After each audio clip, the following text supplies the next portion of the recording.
Little eyeball for a while. Yep. He's a little guy. He's just a little guy.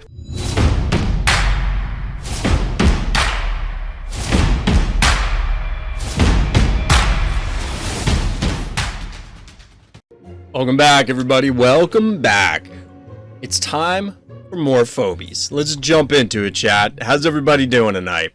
See, I'm switching early, so this time I don't forget to change the scene. See people in chat already. Maximus, what's good? Welcome back. Welcome back. So we got a lot of stuff to get through, chat. As predicted, there were like 7,000 game submissions. So we're gonna jump into some of them. Quick aside, everybody, before we get into the actual content, I was accepted into the Phobies Content Affiliate Program, the content creator program, you might call it. Shout out to the Phobies team, and thank you for that. But the reason I'm telling you, everybody out there, dear viewer, dear listener, is to let everybody know that I do receive some compensation from the Phobies team as a result of being part of that program. Now, I loved Phobies before, and I still love Phobies now, and I expect I will still continue to love Phobies in the future. So look forward to more Phobies content coming from Random's Thoughts. So now, on with the show. All right, so we're going to jump in with Saxy's game here against Skyhike. So shout out to Saxy. First game on this map, tried some fun stuff. You'll see if it paid off or not. Yes, in fact, we do, and we know that it doesn't. So shout out to Saxy for submitting a loss. It is something that we've only had once before outside of my games that I review, because a lot of people want to, of course, showcase, get their 15 minutes of fame, so to speak, but it's important to examine losses.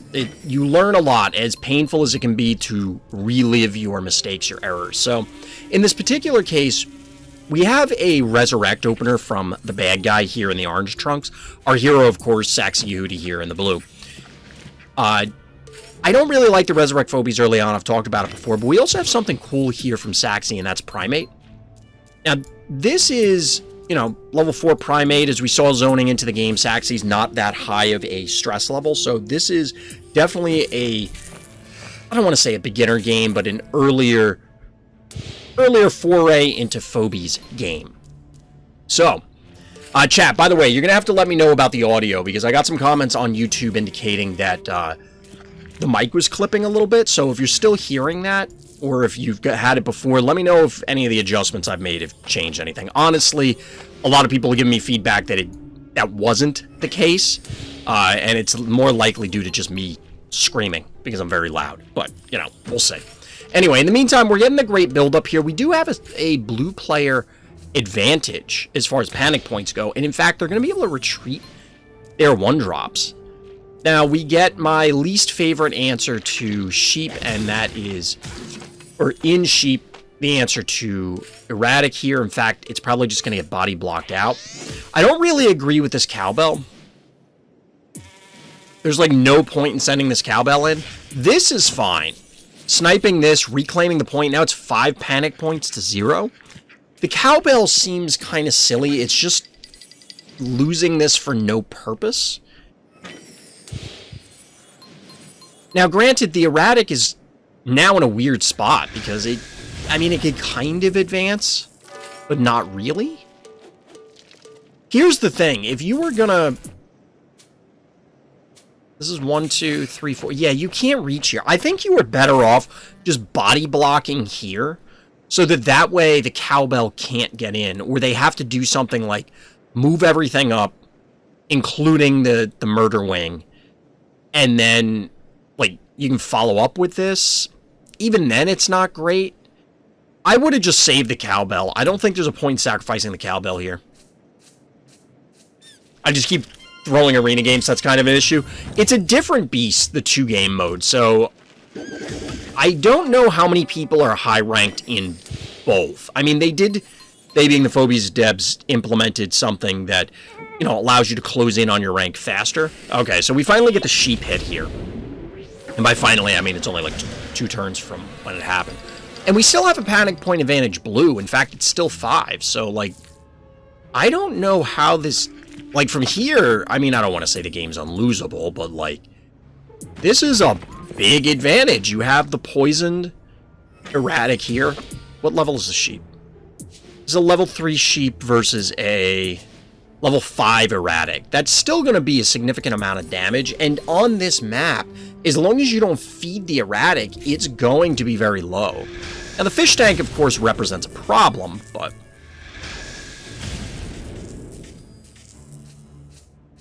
see what happens here. Obviously, we're going to get the sheep takedown, one way or the other, and we get an early pterodactyl. Early being stress level early, because I believe this was pretty low. So the sheep does, in fact, go down. Big shock. You know, it does what it does. The aggression here feels unwarranted. I mean, I guess this is okay. You get the murder wing. Maybe this is fine. And oh, we get a pterodactyl on both sides. I don't know that this is where I would put it. So the pterodactyl alternatively could have gone 1-2, 1-2 and been like here, so we could fly to where the Gesundheit is. Because the Gesundheit's either dead or only getting one more hit in. This means if the pterodactyl was up here, it means it could threaten an erratic that moved down, hypothetically. I guess it can do it from here too, so it's 6 one, half dozen the other, because if the Gesundheit dies or moves, the pterodactyl can fly up. We got a lot of big nasties out on the orange side of the board. Yep, there goes the Gesundheit, shocker. And Fish Tank gets in position to pummel the Gin Sting. And we get a stabby follow-up. It's still 4 panic points to 1. Opponent's down to 2,400 health, but this is not a spectacular position to be in if you're blue, because you simultaneously need to hold all these points and not continue to hemorrhage board position. Alright, so we're electing to just hold the points. Ooh, this is super aggressive. I actually like the sneaky moly bully here. Yeah, I think both of these going in are worthwhile. I don't know about this hit, or even this positioning. There's still 12 keys remaining. Okay, so I take it back. In my head, I was thinking there were less keys remaining for orange, but they have 7 keys banked, let alone the 12 total that they have. So this is going to be rough, because I anticipate this dies, and maybe the pterodactyl dies. That's a lot of damage to happen, but this can move down and punch this. This can reposition, shoot it. Or just reposition. The erratic can move down and reach. Maybe the Gin Sting lives as a result of this, but you're getting 2 hits from Stabby, a hit from Pterodactyl, or 2 hits, Fish Tank, and an erratic hit. It's not looking great. Honestly, if I were orange player, oh wow, survives with a sliver of health. I mean, it's going to die to just about anything. So we get the Ray Chargels to retake a point, we get the Fish Tank to retake a point, we get a K9 to retake a point. This could have gone differently for our orange player, and honestly, it could have gone way worse for our blue player. But even in this position, this looks horrendous. You've now lost panic point control, and I don't think there's any way to get it back. Truthfully, the best bet is probably to dive and hope that you can connect with stuff. Yeah, you can't be fighting this. Ah, we get a Graylian. Oh no, not like this. See, if both of these, this could have flown 1-2, 1-2, and then the Moly Bully was here, so 1-2, 1-2. Like, you possibly could have gotten both of these onto the heart, and then I don't think they have enough damage to kill both. It's possible, but unlikely. They might not even have the surface area. So the erratic finally goes down. Get a little beating on the Fish Tank here.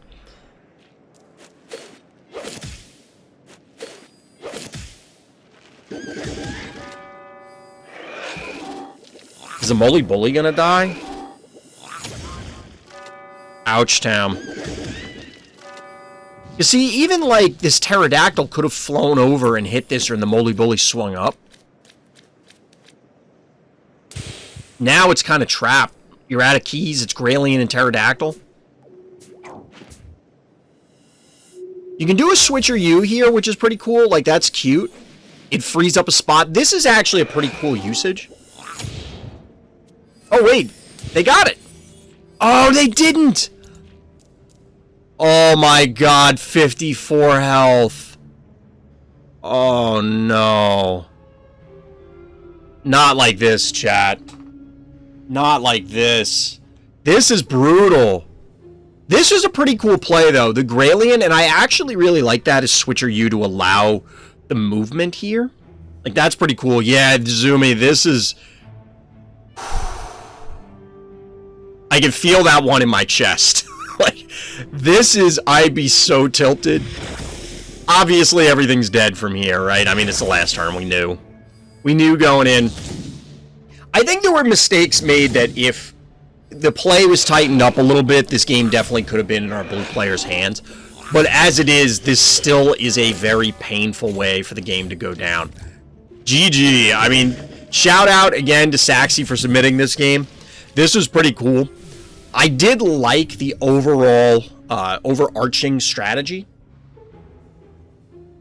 That okay was so good though, could be a highlight. Yeah, that yoink from the if anybody clips it, somebody clip that. Can I clip that? I think I'm gonna clip it too late.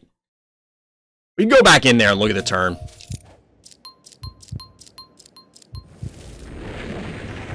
If it would have gotten the actual kill, I think it would have made the highlight reel, but as it is, it's like it just doesn't quite.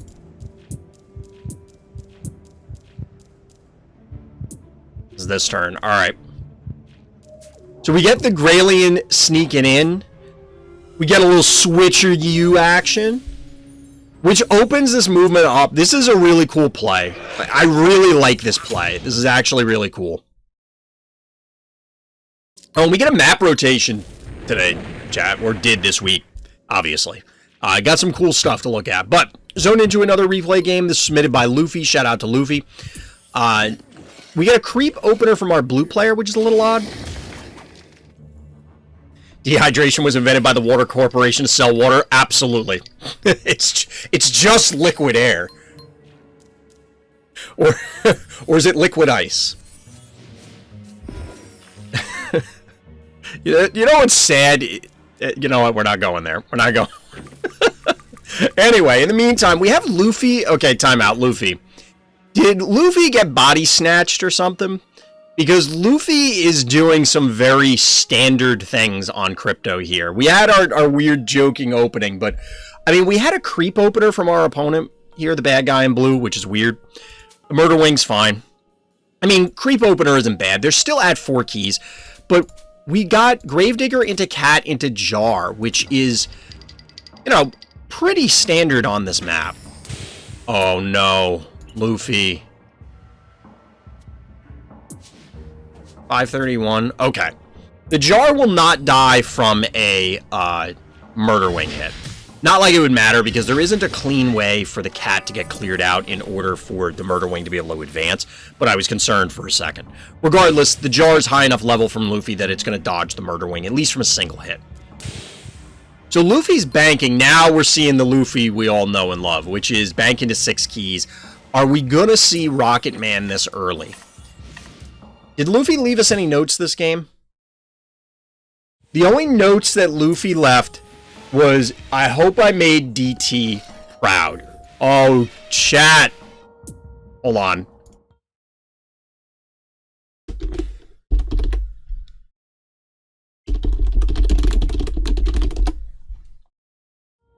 I had to ping Lufee because we see what's now becoming a Lufee signature, and that's a tractor.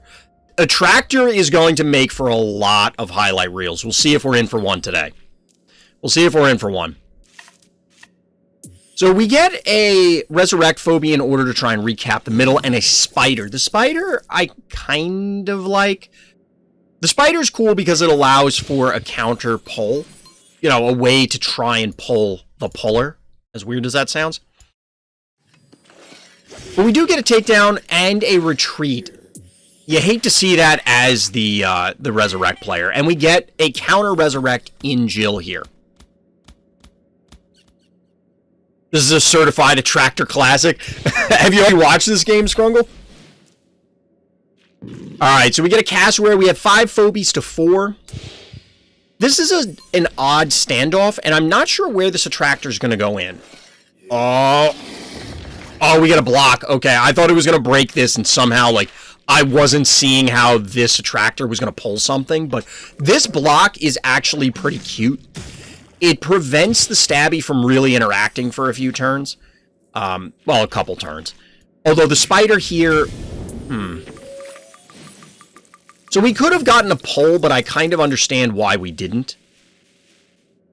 Now, the Gravedigger being poisoned is probably going to die before we get another obstacle break available, because then that could have allowed the attractor to get something cool going, especially given the rearrangement here.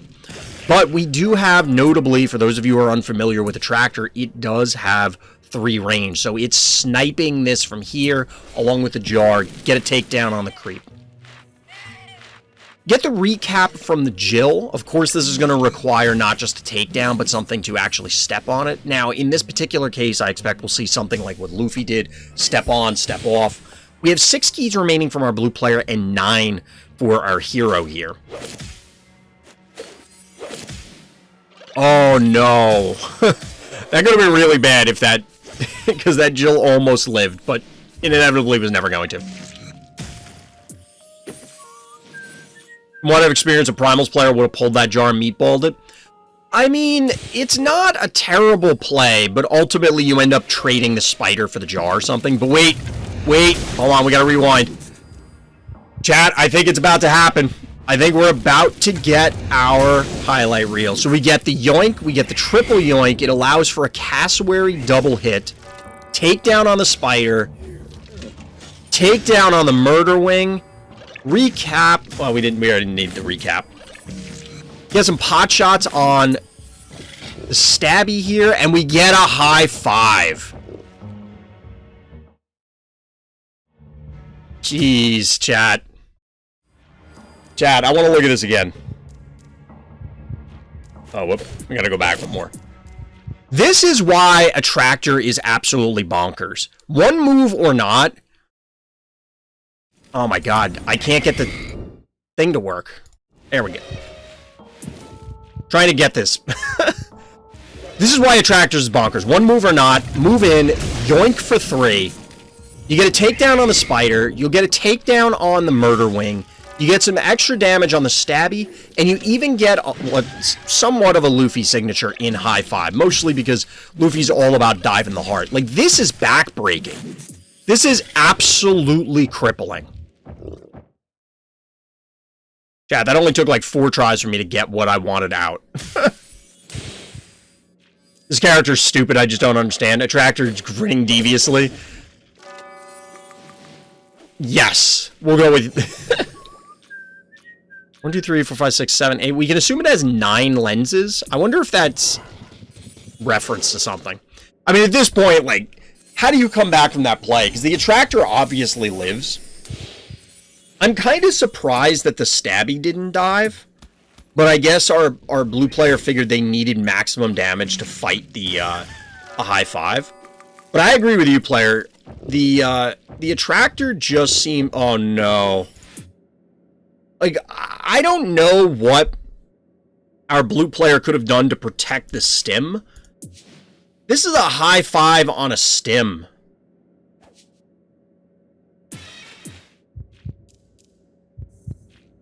Chat, I don't know what they could have done to protect this, but this high 5 is going to get relocated onto the opponent's stim right next to their heart. There's no world in which this ends well for our opponent here.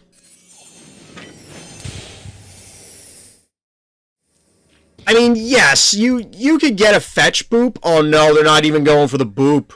Wait, what? What is happening? What is happening? I think our blue player is just like, look, you got me.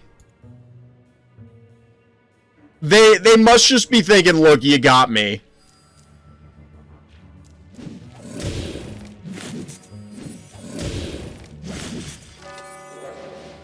Or maybe they were counting on the stabby pull? So like, oh, well, now it's not on the stem. I can retake the stem with the fetch and clobber it. But like, I don't know about that one.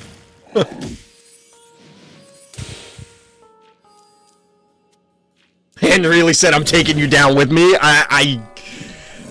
Sure.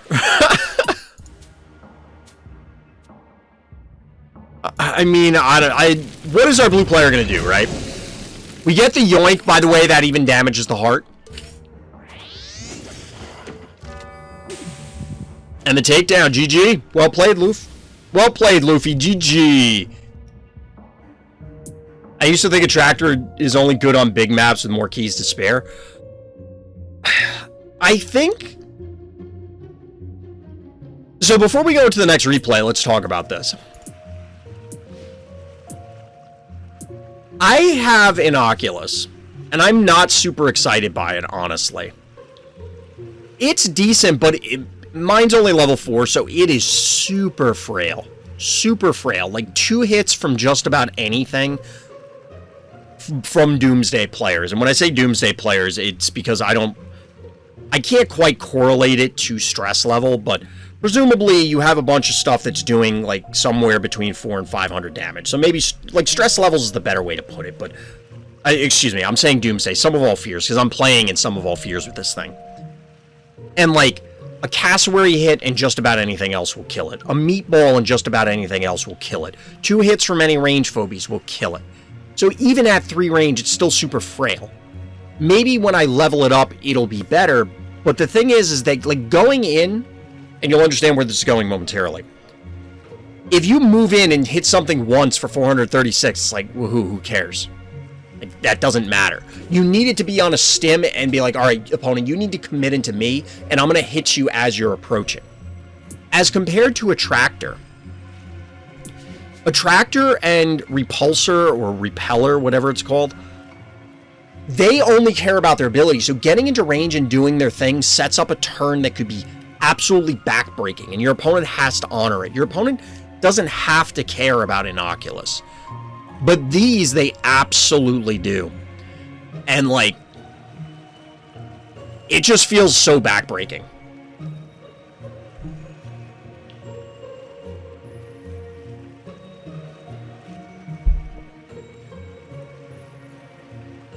Another character that's kind of OP is Fire Ant. Compare Baba Yaga with Baby Snakey. The trap ability is equal to a 2-key difference. Then compare Fire Ant to Hevo.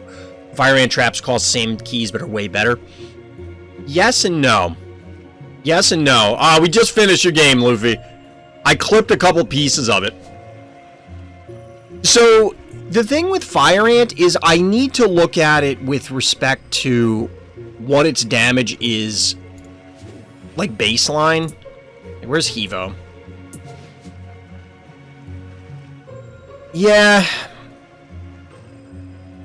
I don't remember what Hevo is at level 1, but it seems like it is just Hevo with more stuff and maybe too many keys worth. What's always surprising to me is that the traps are AoE. It does not feel like the traps need to be AoE on Fire Ant. I don't really understand why. I always lose to Fire Ant on Phobopolis. I've beaten it once, I think. And yeah, it's brutal. It's absolutely brutal. It's absolutely brutal. I don't know. This just feels absurd. I don't know. I'm not a huge fan of Attractor right now. Only because it feels kind of busted. It should be 8 cost to reduce the fire damage on the traps. I think the damage could be reduced, and I don't think it should be AoE. Mr. Tramples is underrated, in my opinion. I don't think many people have Mr. Tramples. I don't think many people have Mr. Tramples. Nope, I'm not looking at the right spot. Mr. Tramples 6? No, it's 7. I like Mr. Tramples a lot. It represents an enormous amount of damage, and it makes your opponent have to do weird things to honor it. But it's very... I mean, it's only rare, but I just honestly don't see it. And I don't know if that's because people don't have it. I thought it was ultra rare, but I don't know if it's people don't have it or they don't like it. I know DT was using it a lot a season and a half ago, maybe 2 seasons ago. and just beating people up with it. It forces weird things out of your opponent. I really like Mr. Tramples, personally. I also think it just looks cool, both Rambolina and Mr. Tramples, but stress level 120 might be having Mr. Tramples' ability because of the Stress World art. Really? Oh, 120. This one's the one that was revealed. Oh, I see what you're talking about. It could. This is still weird to me. I've talked about it before. Either this thing has very narrow legs.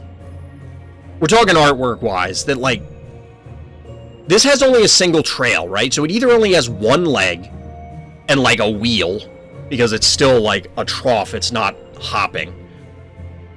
Or it has a very narrow set of hips, so, like, its legs are right next to each other, and it's shuffling. It's also asymmetric, it seems like. Now, it could be just a trick of perspective that there's actually, you know, like, another set of, like, footprints here or whatever. But I don't know. This is weird. I'm very curious. And we actually might be close because somebody did unlock this phobie. Forget its name, but somebody posted it in Discord. Every time people use tramples against me, it ends up doing nothing. Maybe it's just the way I play. It makes it so that every time I can use the ability, they bury themselves in my phobies and it just dies.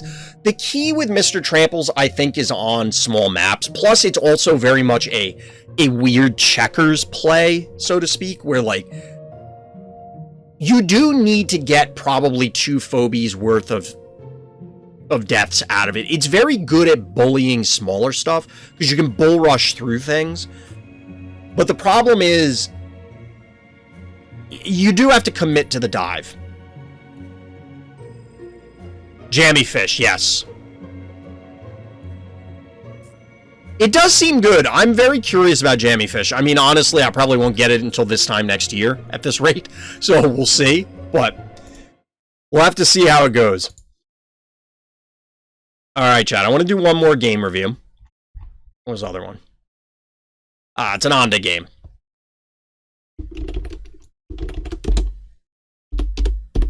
We will be doing more later tonight, but we'll get rid of the Lufee one. Get the Onda one. We get to see more attractor plays, chat.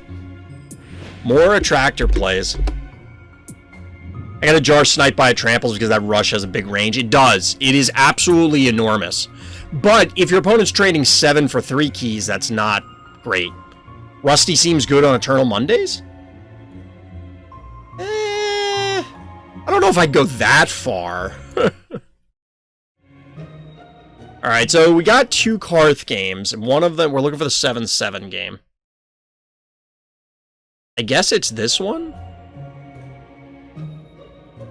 We're jumping in here. We got an Onda game submitted. The bad guy in the blue trunks is Karth, our hero here in the orange trunks, and we're back on Crypto. It feels like I've been doing a lot of game reviews both on Crypto and playing a lot of games on Crypto, which feels a little weird. I used to like this map when it was previously in the rotation, like a season ago, or last season. I don't know quite how to put it. I actually like this better. Hold on, timeout. This is actually kind of cool. Sorry, I accidentally clicked out of chat. So, it's common to see this Gravedigger opening, right? We're capping this point immediately going first is kind of cool. Or I guess you could do it going second as well. I mean, going second, it gets a little weird because if they retake the middle, maybe you want to fly a Murder Wing over or something, then you can't. Well, you could just go here instead. But this actually, like, I like this. This is a nice, subtle adaptation, evolution, we'll say. Now, ultimately, you don't, like, does it change things that much? Probably not. But it does let you cap this point a turn earlier. But anyway, we're mirroring each other somewhat here, Gravediggers and Creeps. Our bad guy has elected to try and save the Gravedigger by pulling it back here. That's really weird. But that allows our orange player, while the blue one's banking, to just cap all 3 points and then bank to 8 themselves. I assume there's a murder wing. Oh, there's a klepto. Okay. I was going to say, something has to come out to finish this off. This means that the creep retains its ability to spit. And it's down to 700 health, so it still will be able to tank. It's not like Gravedigger. Well, Gravedigger could invade and chop it on the stem. We get a Smiley follow-up, which is kind of interesting. I don't really understand the Smiley follow-up here. I mean, you can kind of just hang out here and then immediately disease anything. That... I don't know. I don't quite get the Smiley here. But in the meantime, we get an invade from blue player. They're backing up their offensive with a Bowmangles. And they actually have a pretty solid setup here. 9 keys remaining to 12 on our orange player's side. I mean, you can't really discount our orange player's army. But I think I'm still a little confused by this Smiley. By a little, I mean a lot. So we get, again, sort of mirroring in a Bowmangles, but Gravedigger recaps the middle point. It's not going to last too much longer because of the poison. Surely something will off it here. I mean, Bowmangles on the stem is going to make short work of it. But this means that the cat can sneak up and reclaim the center point. Now, the Smiley, I will say this. The Smiley means that Klepto could accidentally get diseased. Because if you combine, or not combine, but if you attach anything on your side to the Smiley's hip, then that means that the Klepto will end up getting disease. So I can see that. I assume that's what was going through Onda's head. So we get a bank to 8 from our blue player. Presumably a beauty. But we get an attractor, similar to the Lufee game on this very map, coming out from our orange player. Now, orange does not have a way to easily recap this center point. 3 keys remaining, so you can get something small, but there's an A wall here. And we, instead of a beauty or anything like that, we get a Hevo 2.0. Mechanical, get the range boop. I can see a lot of reasons why this would work.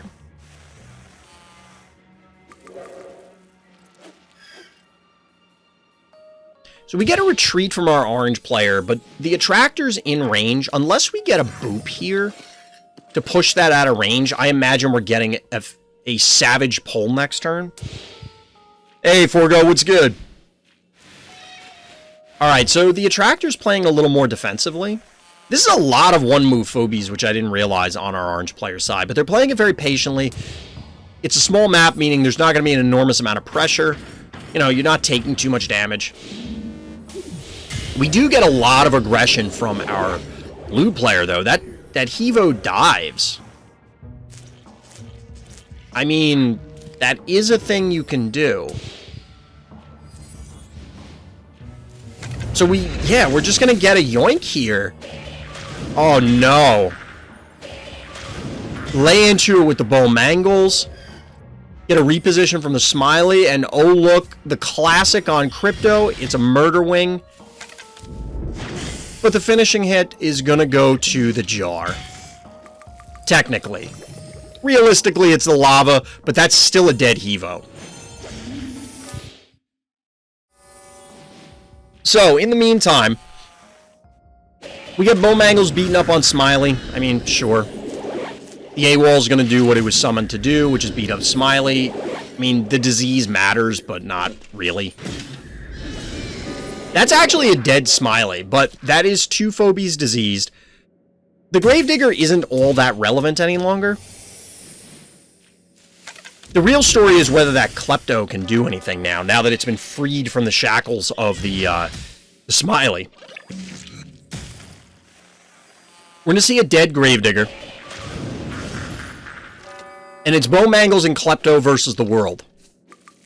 The mobility is now suddenly on our orange player's side, mostly because of the murder wing.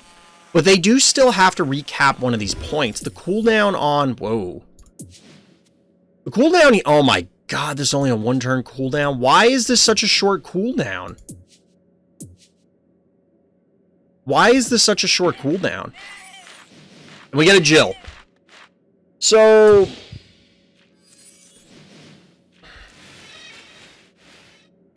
I wonder if the attractor could have been I wasn't watching that closely because in my head, I kind of expected the attractor to have like a 3-turn cooldown. I've gotten people for repeat plays because I forgot my attractor existed, assuming because of cooldown. Honestly, like, if I didn't look, I would have thought it was like a 3-turn cooldown. This is bonkers. That is ridiculous. We get another yoink. We get another yoink. We get some bone mangle beatdown. We're going to get some meatballage. We're going to get a jar on the stim. And that should be a dead klepto. In fact, it is a dead klepto. I'm not going to lie. I expressed my concern about attractor. It seems to be bearing out. Meatballage sounds odd. It might. It might. But GG, Honda. Well played. Well played. Double attractor pulls in that game. Double attractor pulls. That's pretty bonkers. Chat, we talked about it briefly a minute ago. We talked about it briefly, but I just don't feel like attractor is fair. Attractor feels ridiculous. I don't know.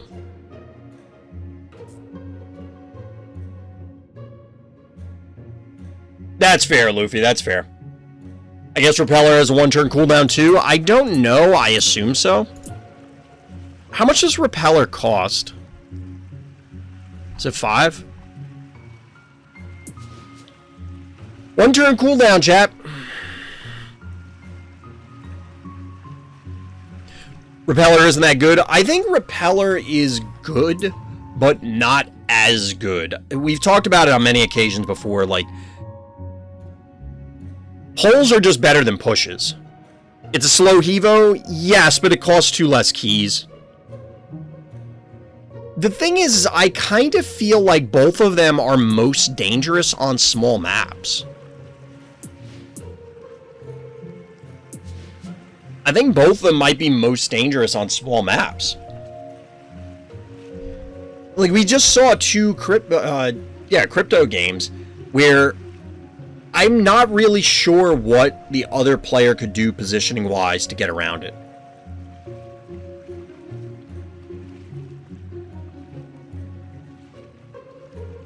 I don't know. I mean, on a big map, I've said this, like we were talking about an Oculus earlier. Granted, it's a different story. It's just damage. It's not an ability, but part of the argument that I have with myself about this is, on a small map, these things are super frail. They have basically no health. So your opponent, in theory, should be able to get on them and just annihilate them. But that is not what's bearing out. It seems to be you can just get in, set up your one play, break your opponent's back like they're the Batman and you're Bane, and then just end the game from there. I don't know. I don't know. It feels a little wild. Oh, we're getting server maintenance. Ooh, chat. Does this mean that July 11th, what's today, the 8th? So this is Monday. Does this mean we're getting our balance update Monday?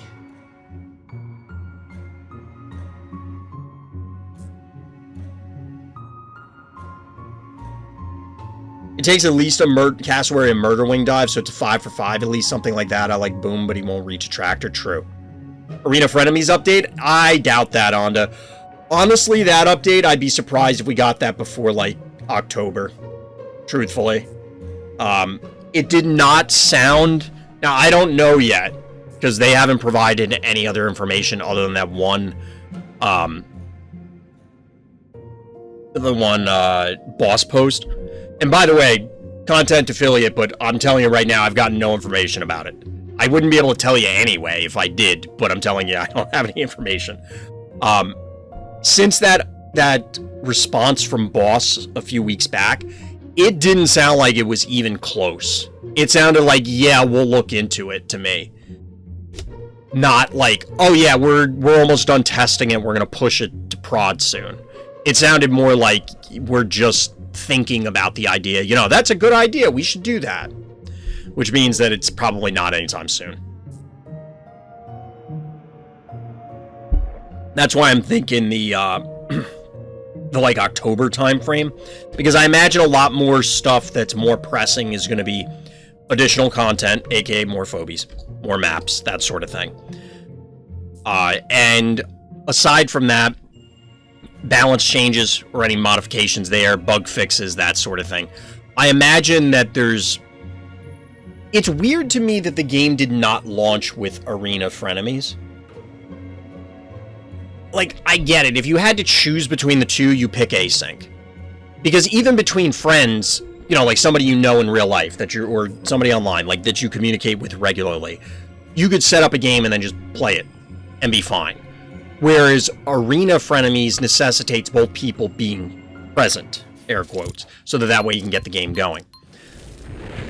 So if you had to choose between the two, I think you absolutely do async first, but I don't know what technical limitations there are as to why Arena Frenemies didn't exist at the start.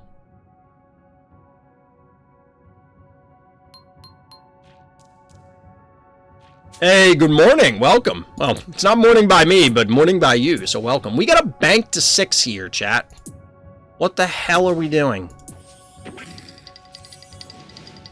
We are going mass 1-drops. Normally, I would do like a cassowary or something here. But I don't know what the hell they're banking to 6 for.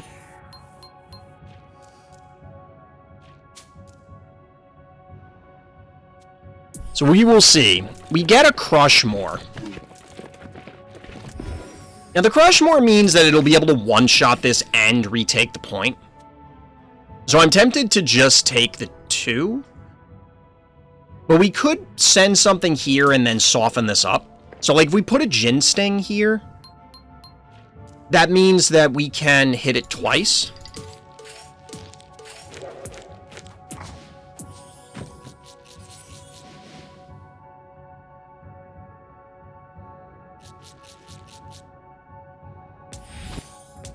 I don't know if this is really what we want to do, but I don't know what the hell our opponent... Like, why did they bank to 6 for this? This is so weird. I was so thrown off by this. So we should have put it here, I guess.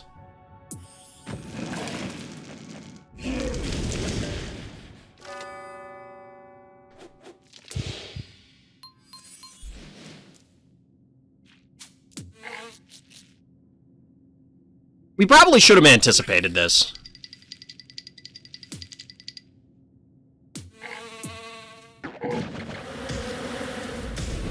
So they can hit us for...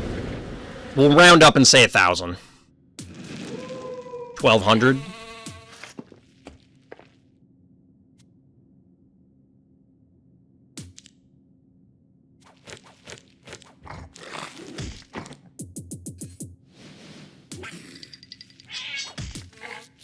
I think we're going to try and trap the Crushmore. I mean, we're not really trapping it, but, you know. They invested a lot of keys in it. Let's make them regret it. Because now they have to back it off, like run away. I'm going to hold on to the other key so we can get another 4-drop if we want, or go 2-2 next turn or something. If we lose the 1-drops and end up trading for the Crushmore, that's spectacular. What is that Crushmore opening? I don't know. I mean... Alright, Lufee. I recently got my cast rate damage up to 501, so it's officially above most primate number 9s. Probably. Probably.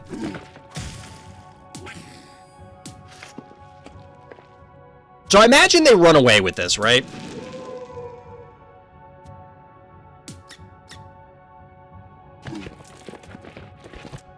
Do we dive it? Oh, they're gonna heal it. Okay, so this makes it a little more awkward. So we're now back to trading in efficiently.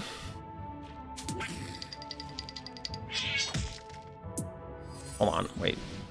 Yeah, you were here. Yes. We're going to be aggressive about this since they gave us this window. This will kill it. It's obviously going to die to the Crushmore, but it has to take 2 Crushmore hits. That means this thing stays in range. Is this a Repulse or Innocuous game? I kind of want to go Innocuous, I'm not going to lie, but I also kind of want to go Moly Bully and just run it onto their stim. I think we're going to go Moly Bully.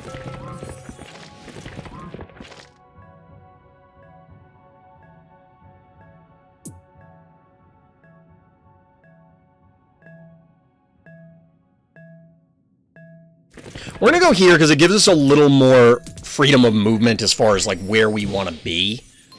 As opposed to being up top. Like, this is just a little bit closer. It's still going to take us 2 moves. We might have been better off going here, actually. Alright, so this dies. That's fine. I guess this will die to the, to a jar. So they have 9 keys remaining. Yeah, your Crushmore's still gonna die because I can get in with this. This represents more damage, obviously. But we still control all the panic points. Trading Crushmore for Cat? Sort of. I mean, we hemorrhaged a lot of stuff, realistically.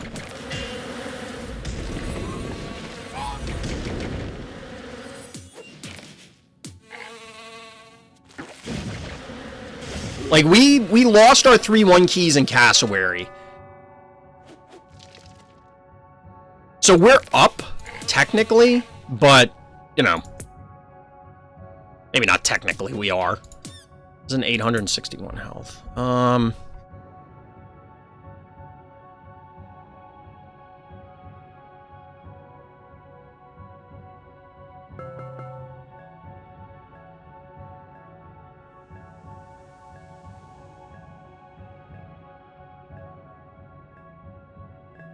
Just debating.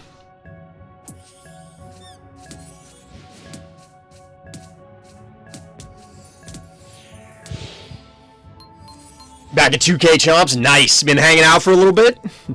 Is their heart low enough to go face? Almost. I was originally going to send the, the Moly Bully in. Is this dead? This is probably dead. This is dead if they have a snowball.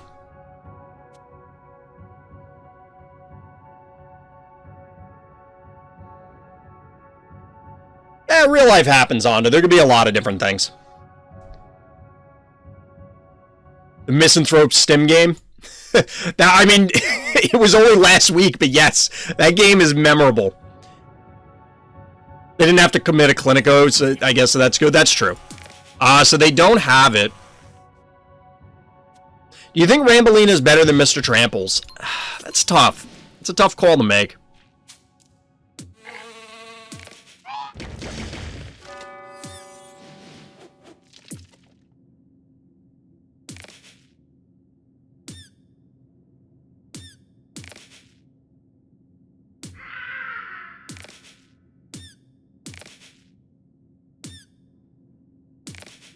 So they obviously have Jar, right? They haven't sent a Jar out yet.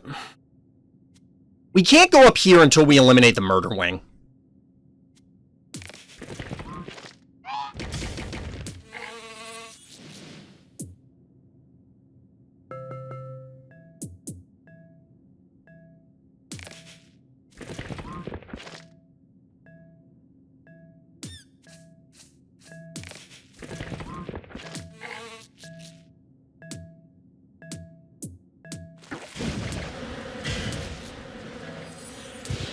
I'm playing it more defensively, although we probably could dive.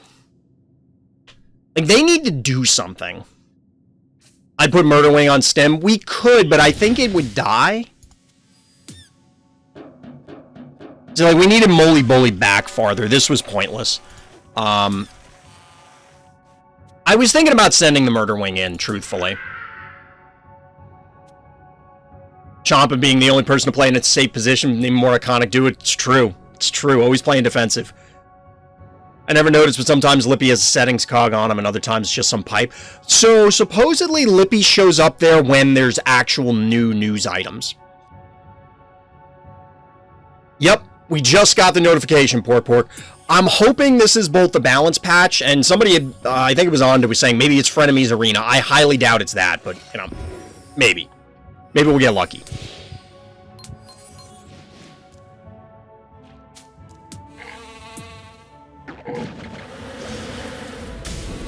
So can they kill this? 508? No, they can't.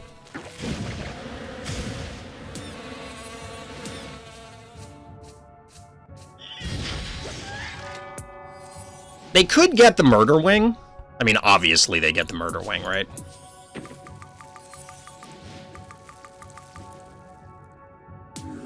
So this has to come up to honor the jar.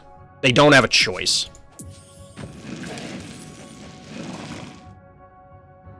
And then this should be able to sneak in and just fireball the heart. Clicked on everything and Lippy's gone now. Yeah, I think that's what it is. I did actually submit a feedback thing to them in Discord saying, hey, can we make it a little more obvious? Because personally, I didn't even notice that until somebody said it. Now, granted, the notification pops up, but if you're going to pop up, I mean, yes, it's cool to have it there, but I don't know. I feel like it needs to be a little earlier. Or a little earlier. I'm looking at chat and somebody said too early. I think it needs to be a little more obvious.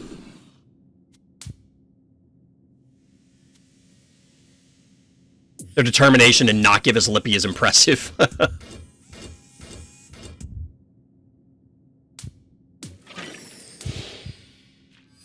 Alright, so they got a big fatty blocking the way. We can't get through, chat.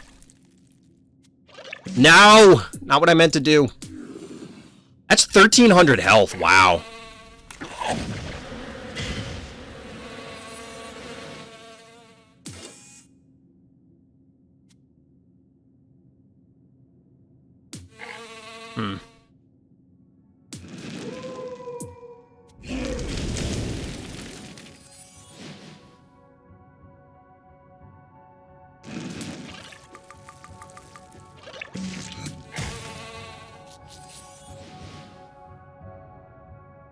So you could send it through.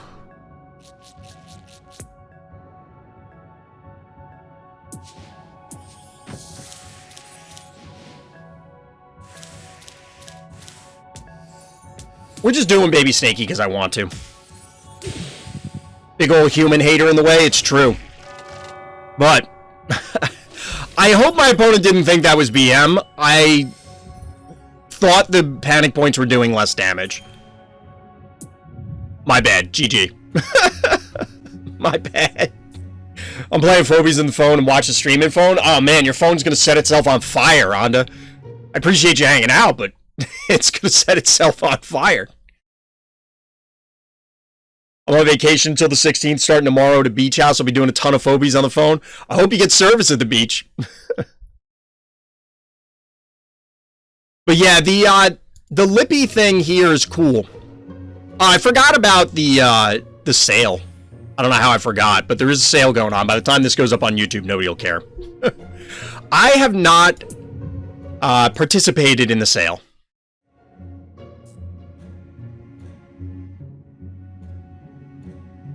Lippy is most certainly someone doing an impressive Tim Curry as Frankfurt. What? One for the stream, one for Phobies. Nice, nice. I'm going to wreck my wallet a bit later. Yeah, I am tempted by the sale. And again, content affiliate. I am, which I still haven't gotten anything, and don't get me wrong, like, Phobies team, if you're watching this, I'm not really upset, but they said there was going to be something, a little something for being part of the team, which is why I have to disclose, hence hashtag sponsored. I have to disclose there because I'm supposed to be getting compensation. I haven't gotten anything yet, which honestly, I don't care. It's more the recognition for me, but I still like some stuff. But yeah, I am tempted by this. I'm trying to resist. We'll see. Very fortunate. I might have to get through some of these more quickly then. All right, so we're jumping into another viewer-submitted game. The notes for this one is I traded a lot, and in the end, I was really only capable of going after the heart. Well, those are the kind of games that we love to see. The Game Reviews channel's been busy lately. It's always busy. It's always busy. I'm going to have to do another round of doing them offline. Ooh, we actually... I was looking at chat, but we get a droney opener out of our blue player, sgrunkly up here, who is our hero this time around, as opposed to the bad guy, boo, bad guy in the orange trunks. We get the droney opener, which is kind of cute because it is difficult to threaten. Well, I guess it depends on player levels because this would absolutely die, say, to my snowball. Snowball's probably the only thing that can kill it because nothing else should be able to reach it. But we end up at an equalization of panic points. But the cat's going to go down. This will end up changing over to blue shortly. And this is a pretty decent position to be in. I don't know about this bank to 7, though. This is really weird. So we're going to have to see what kind of cool plays are coming out of our blue player, because you could see an elimination coming down pretty easily here, right? I doubt this Murder Wing dies. 7.99. 6. So, can it die? 1, 2... Yeah, I don't see any way in which this Murder Wing dies, unless I'm miscounting.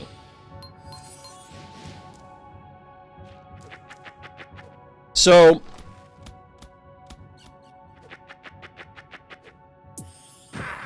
Oh, we get a Klepto. Okay, so what level is this Klepto? This is a level 3 Klepto. We're looking at a fairly... I was going to say low-intensity game. I can't think of the adjective I really want to use for these. I don't want it to sound derogatory, but when I say a low-level game, it sounds like I'm insulting the players, and that's not what I mean. Low-stress level game, just to clarify for anybody watching this on YouTube. Just checking out the new toys? Ah, okay, cool. So we have Grunkly in chat. I don't necessarily feel that you had a ton of time. So this is we'll pause, because we'll rewind and then pause. Because I want to come back to this because this is relevant. The thing about banking there is, if you aren't banking for a specific thing, and this is not targeted at this particular player. I mean, the play was made here, but it's a more general thing, and it's something that I've been noticing in my own gameplay. It is ceding tempo to your opponent. So what I mean by that is, if you aren't advancing more of your game plan, even if it's something minor, you know, like you put another 1-drop out, so that way, oh, they cap a point, you can immediately recap it. Or you could threaten collapsing on something like this stabby, not that you could do it here, but like the stabby gets jumped on by 5 different things and then dies when it normally shouldn't have. So like you could have had another 1-drop already on the board when the Klepto came out. Is it going to make that much of a difference? I don't know. We'll see how the game progresses. But those are the sort of questions, and full disclosure, maybe it's fine, no reference to the expansion. Maybe it's fine to have banked 7 anyway, but I always look for those, like, is there a spare key here or there that could have been another phobie that would have represented more board presence, as long as you're not getting maxed out. Like, if you went to 5 in order to do that, obviously bad. Or even if you went to 4 and then 5 was the Klepto, maybe not as bad, but bad. But you would have been at 4 Phobies here, so I could see a lot of value in having just even another 1-drop on the board. But in the meantime, we'll get back to the game. I see chat's going. We'll check that out in a second. We get a little AoE action here. We get a little cassowary leapage, and you love to see when the hero has all the panic points. This is actually really good. Small map. Controlling all 3 panic points pushes a significant amount of damage, obviously way more than 2-1 or 2-0. So this is pretty solid. Now, the Contortio comes in as you'd expect, but this Jar's got to get the hell out of Dodge, which means that the cassowary lives. The cassowary lives! But unfortunately, we're not really in a position, our hero's not really in a position in order to capitalize on this invade. So this is very healthy everything but Jar, right? Yes. So like 1600 health. I mean, this can go down relatively easily, but we're looking at 5, 9, and Leap is down. So we're not going to have enough damage. There's no way to get onto this. Maybe like a jar can come in and help, but you're not going to get this. So the key here is going to be repositioning. Where does our blue player move in order to minimize inbound damage? Okay, so this is a little dangerous, potentially. Leaving this murder wing here. Ooh, we get a sheep follow-up. So obviously bees were happening, right? Like, that was a given. And the stabby means that it's able to actually kill the Contortio. That's kind of big because you can't use the Contortio to body block. You can't recap point. So it was just one key incinerated. Now the Murder Wing's going to do the Murder Wing thing of sniping Jar. Obviously it's going to end up dead. I assume it's going to. We get to leap onto the sheep. Now you can't really body block this. Droney's not going to cut it. Droney will recap the point though. Get a little cheap shot in. The sheep is down to 600 health. But you're going to end up with a Poison Klepto, a dead Cassowary, possibly a dead Murder Wing, and then a Gin Sting. And 5 keys remaining.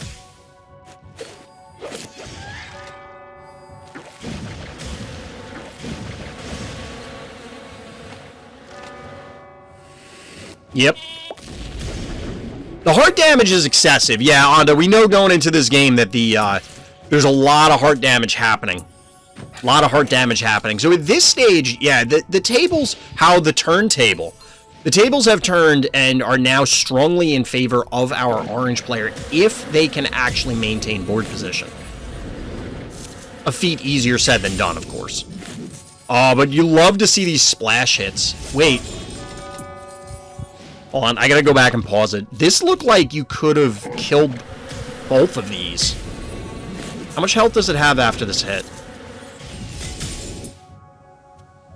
218. Oh no. Wow. So the primary hit has to go down on the sheep. Oh, you get him anyway. Never mind. I thought this was going to live for some reason, have more health. But Gin Sting's in range. It's going to get hit by like 3 hits here. Or not. The Klepto's going to go down. And we have Panic Point Advantage orange at this stage and a body block on the heart. Like, this is looking real dicey. Now, the heart damage differential, 1773 to 5640.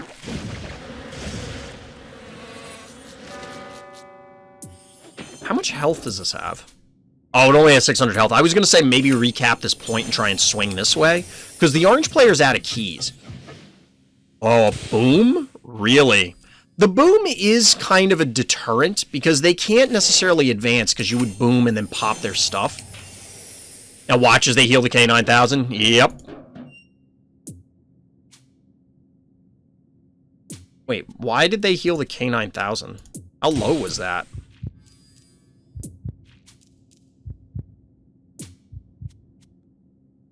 I guess. A fellow boom enjoyer? True. I love the idea of boom, kerbloom, and kaboom, but I don't know. I just think that it's one of those things that they're just not going to happen that often. Ooh, we get a Henrietta follow-up. Get a little dancing from the Clinico here. I imagine we're just going to see a mass recap of the panic points. 1773, you know, health hasn't really changed for our orange player. Very cautious approach, which I can appreciate because the differential in heart health is humongous. There's an enormous amount of time afforded to our blue player, especially at a 2-to-1 panic point advantage. Not even as though the orange player has all 3 points and is pressuring a ton. This, I don't understand the orange player's position here. Like, I guess they're dodging all of this stuff or trying to, but like you can see the collapse that's about to happen here.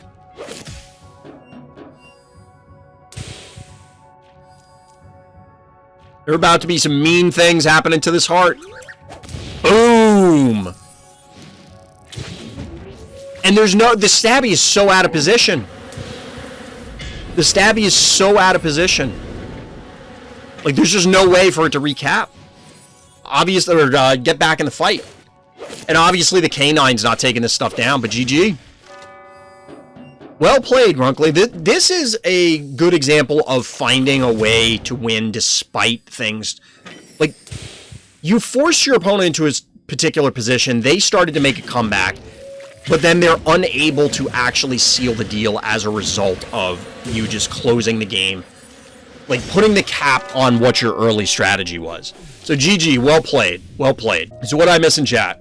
I'm fairly new. I'm stress level 29 now. I feel like I have to step up my game. I played chess with my sister. She mentioned stuff I didn't even think of. It takes time to get used to it. So one of the things that I was thinking about, well, we'll come back to the chess comparison because I saw some other stuff in chat.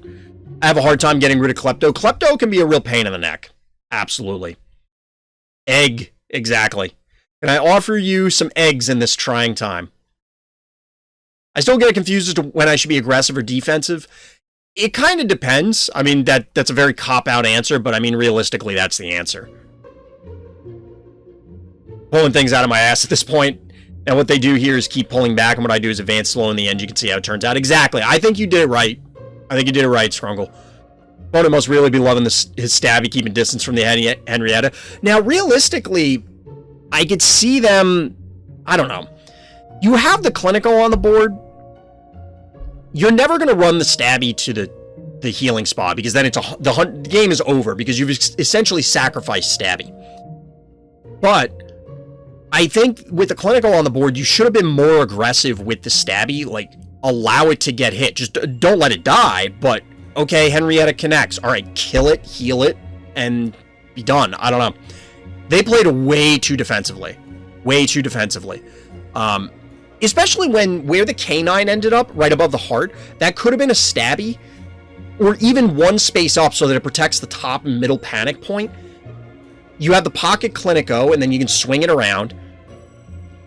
And, like, I don't know if our hero could advance into that safely. Maybe, because they had more Phobies, maybe they could tank it out.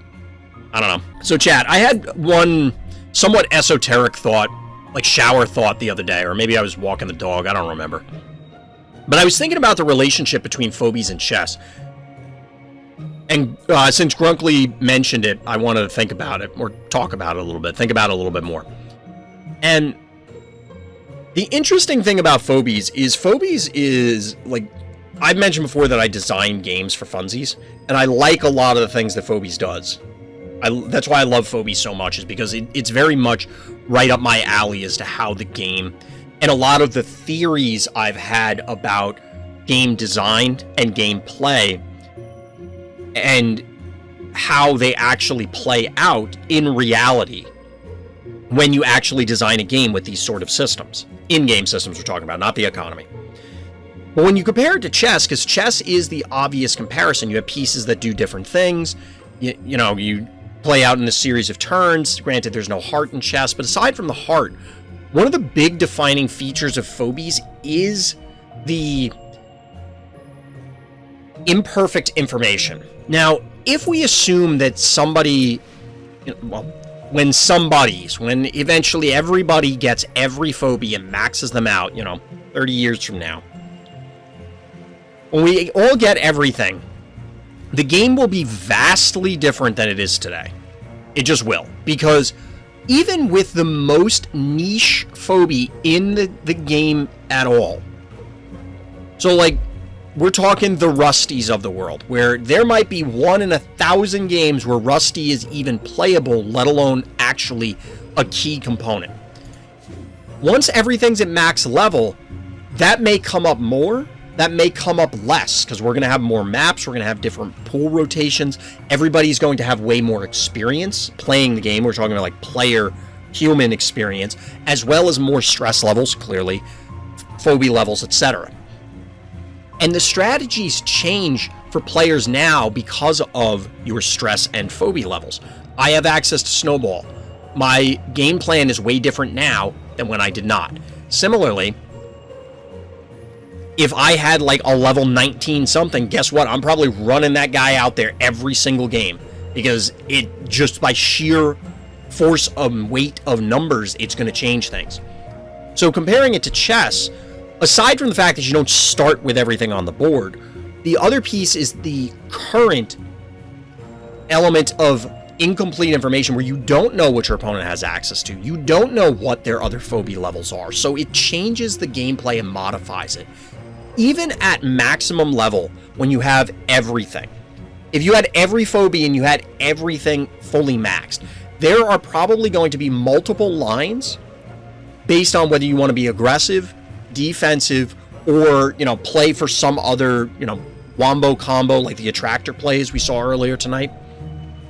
Depending on what you want to do, and all of them may or may be better or worse given the map, the opponent, the stuff in play, whatever. But I don't know how... It's going to be interesting to see how these things play out, because as compared to chess, where you can, if you had infinite time and you were a good enough player, probably calculate everything out, you can figure out what the most likely play your opponent is going to do. But if you advance a lot, you're on their side of the board right up against their heart, there could be really heinous things that happen to you quickly if they have a few keys banked. Like we've all seen it already, where a surprise snowball or a surprise jar allows a snipe on something, or if somebody overextends and all of a sudden, oops, they're dead because all their stuff gets wiped out. Even if you were farther back, because of the key system and because there's going to be such a wide array of possible things, and again, niche phobies playing in, this goes back to our balance discussion last week. Balance tirade, I guess, is more accurate. There are a lot of ways that you could still surprise your opponent, still come at your opponent from a unique angle, force them into an uncomfortable position. There are just too many pieces, we'll say, too many phobies, too many variables, despite near perfect information for you to, with 100% certainty, calculate things in most games. And I think that will still be true at level 20 or level 30 now, when everything's maxed out. Now, as mentioned, there's going to be probably a best play, whether you do that one or not, or your opponent figures it out or not, is one story.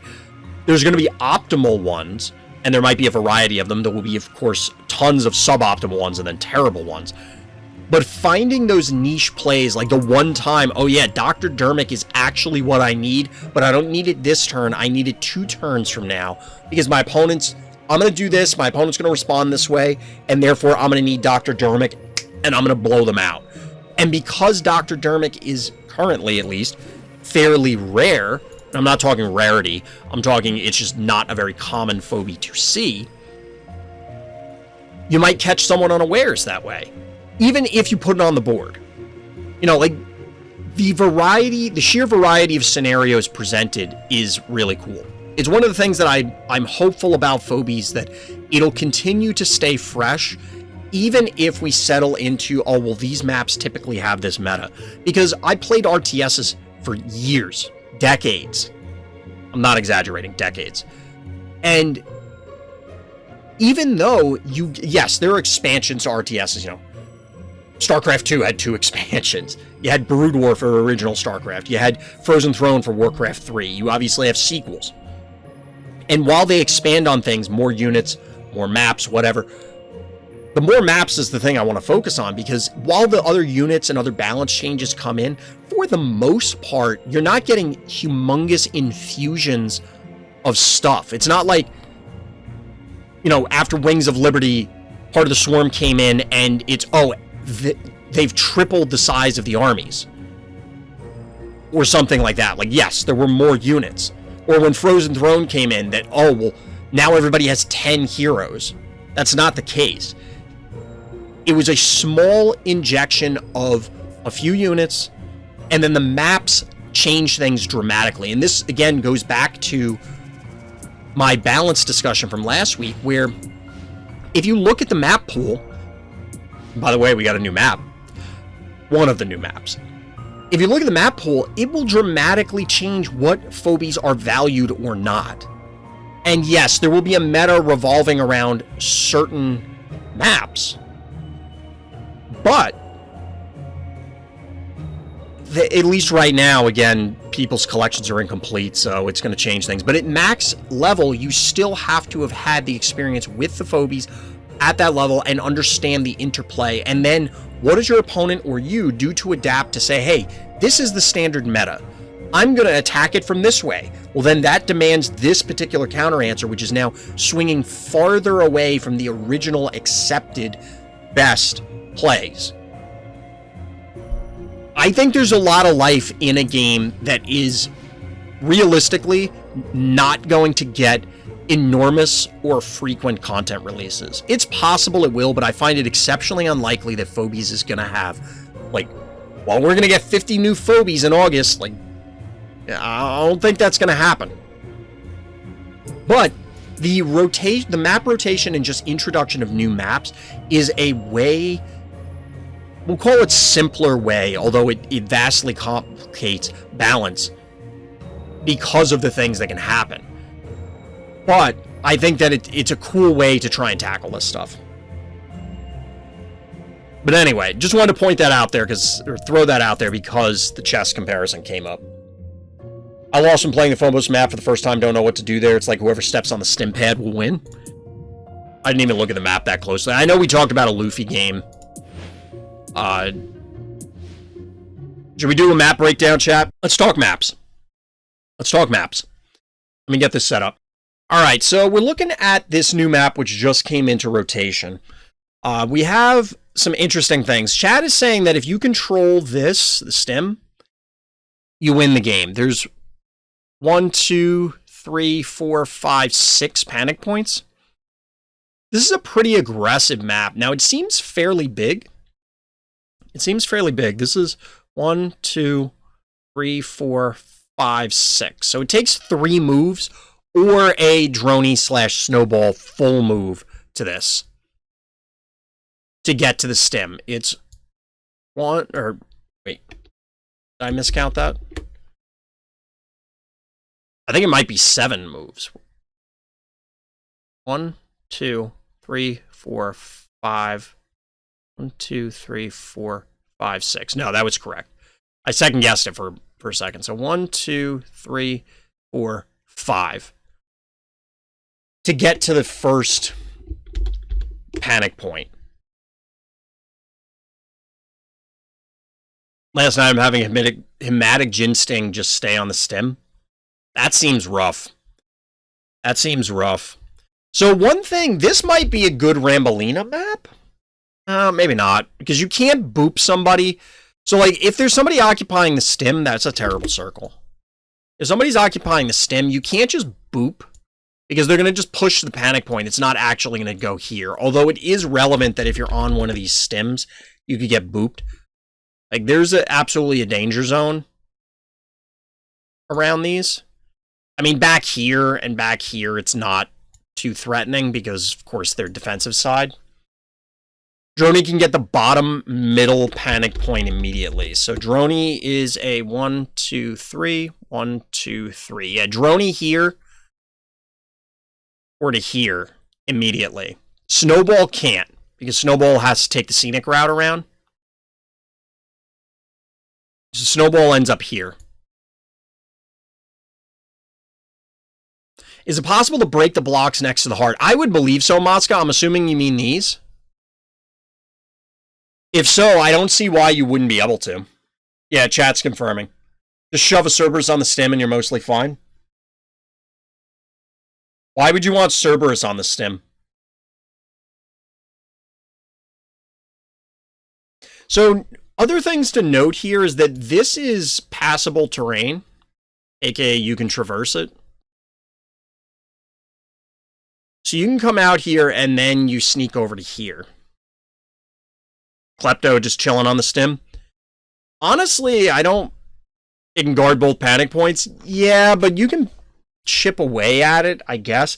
The problem I have with Cerberus on this map... So say you have a Cerberus here. These are all reasonable positions to hit it from. And it can come from here, here, here, here. Like, these are all places that can hit the Cerberus. Because they just run in on it. So, like, for example, a a sheep can just get on the Cerberus and blow it up.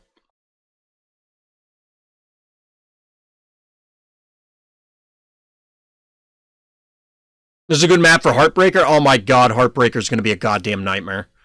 Like, real talk, Heartbreaker's probably going to give me a heart attack. Seriously, because a Heartbreaker, it has, what, 2 move, 3 range? And obviously it's teleporting stuff in here.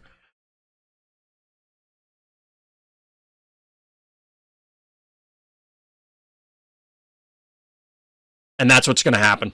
That's supposed to be a skull, by the way. I don't know if it actually looked like that. Can't be worse than Renpass do. It's probably pretty close. It's probably pretty close. Now, speaking of long-range stuff, like, Attractor and Repeller are probably pretty good on this map, even though it's big. Paddles is going to shine on this map. How much does Paddles cost? Because I feel like there's not a map that Paddles does not shine on, right? So, I almost feel like the game is going to revolve around these. 4 keys? Okay. The reason I say that this map is going to revolve around those is because it feels like it's going to take a month to get to these. Like, it's 1, 2, 3, 4, 5, 6, 7, 8, 9.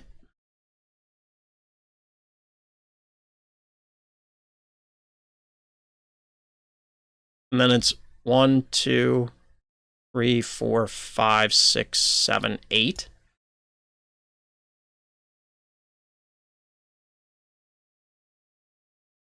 That's a really long haul.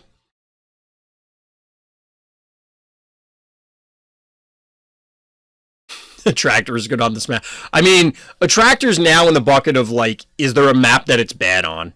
I think that's the question. You're probably going to break the obstacle by your heart. The one by your heart, I assume you're saying, right? So, what does that do for you? So, it's an 8 move normally. It's an 8 move if you go this way. And then it's 1, 2, 3, 4, 5, 6 to here. This feels a lot like Renpass do. It kind of is. It has less abyss tiles, but yeah.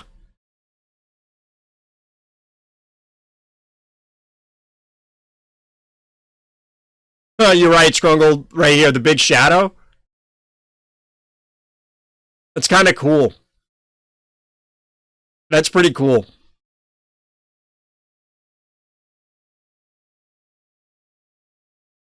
That's actually a pretty sweet Easter egg. I think most people are probably looking at it and go, oh, it's just a shadow, and, like, not thinking about it.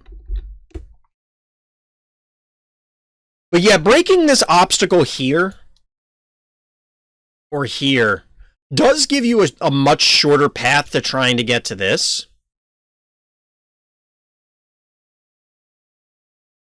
Or this one. I think that's reasonable. I assume this is a big map as far as keys go, right? I don't remember.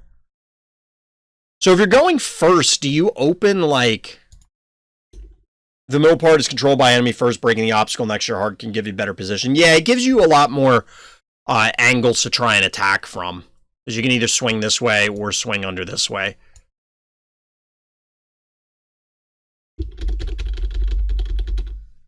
So if you... say you open Gravedigger, and it's here, and then you break it. You go 1, 2, 1, 2. So Gravedigger can then cap this on turn 2. And then you go like cat, 1, 2, 3, 4. And then 1, 2, like you could sneak this and then it just dies. I don't know. Also similar to this might sting. Yeah, I could see it. This one's going to be interesting. I'm a little confused by this map, honestly. I'm a little confused by this map. The run distance just feels forever, because even on Rent Past Due, you could immediately get onto some panic points. Like right at the start. Here, it's gonna take, well, I guess it's not that much slower, but it feels slow. Gladly take this over Xylo. I don't mind Xylo that much, and we haven't had too much of this map, so I mean, I haven't played it at all yet. So it's entirely possible that this is just going to be miserable, but I don't know yet. This is why I was talking about the maps changing things so drastically, because there's so many new things to assess here. Droney is mega important.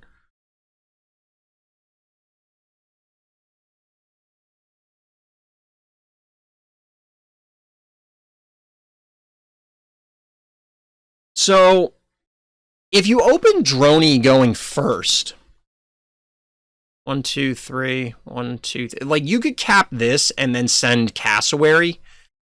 I'm pointing at the wrong screen. You could cap this with Droney, like we were saying before, and then send a Cassowary towards here. It'll end up here.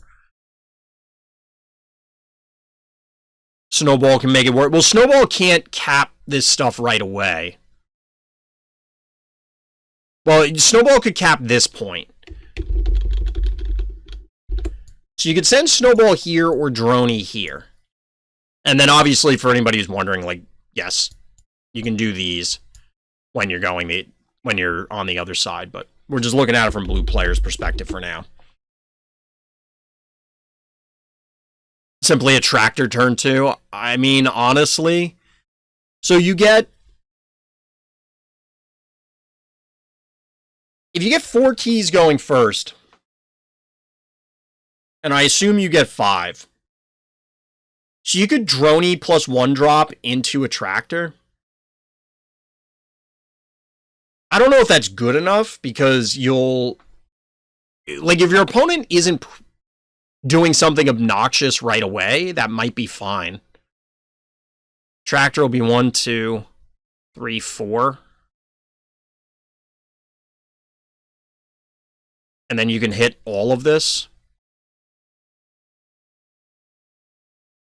Need 9 more experience for level 40 for Snowball. It's important. Your world of Phobies will change when you get Snowball. I'm not joking.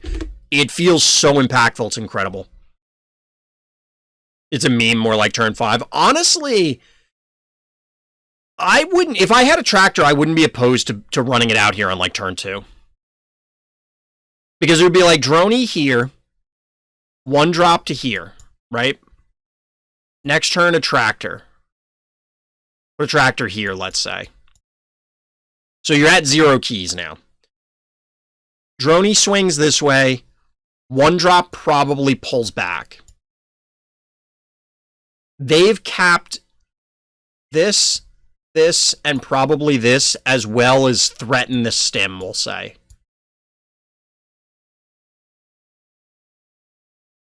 You could a tractor. You wouldn't be able to do anything until turn 4, I think, to really make it happen. So the attractor has to be out here a turn, just kind of hanging out. Because presumably they're going to have a bunch of forces here, and then they're able to just commit onto the attractor. Dual Gin Sting is nasty. I would imagine it is. Last night my opponent started first. He opened with Razor Mouth and Snowball to take the middle point. And the next turn he spawned Gin Sting. And the next turn he put Gin Sting on the stem and have Hematic Gin Sting as follow-up. So let's look at that. So you had Snowball here. We'll say there's a Razor Mouth here. Doesn't really matter. So you can't, going second, really push into this. Then the Gin Sting came out and probably walked itself to here. You still can't push in.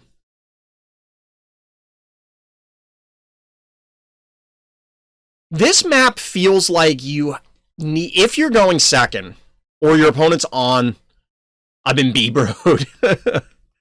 If your opponent has the stem, I think your best bet is a yoink. Like, you need a spider. So we're assuming, you know, that they've they have a Gin Sting here or whatever. You need a Spider, which means it's 1, 2, 3, probably like here. And that they don't have the ability to commit onto it. They back off, and you just kind of inch up, maybe. It definitely feels like you need, like you have to have a pull. Something good on this stim just seems insane. There is somebody in the next couple weeks is going to submit a game where there's a chuck on this stim. Now, whether that person wins or not is... Like, a boop is okay.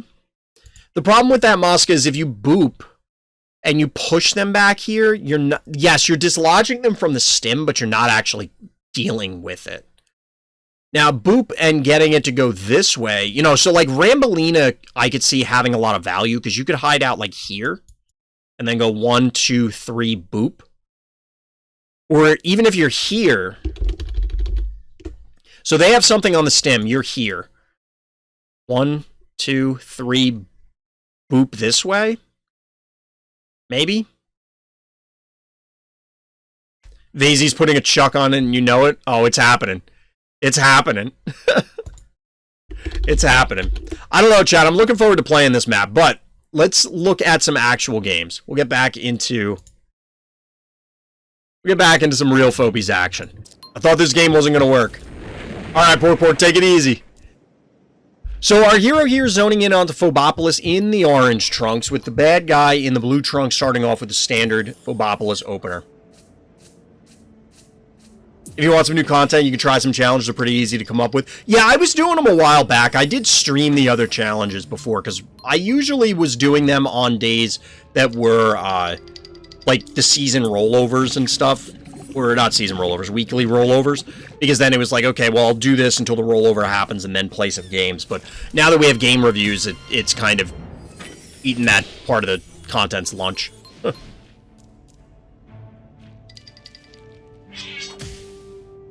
Oh, you mean challenges like do different stuff in games? Like I'm not allowed to do stuff? Ooh, we get a Stairmaster. This... Hold on. We'll come back to the other stuff. I have no idea why our blue player did this. So they get a Quagmire here. They get a Quagmire here. This is just a mistake. There's no reason for this to be here. It can... Like, this Murder Wing could be on this spot here and still hit it on top of this obstacle.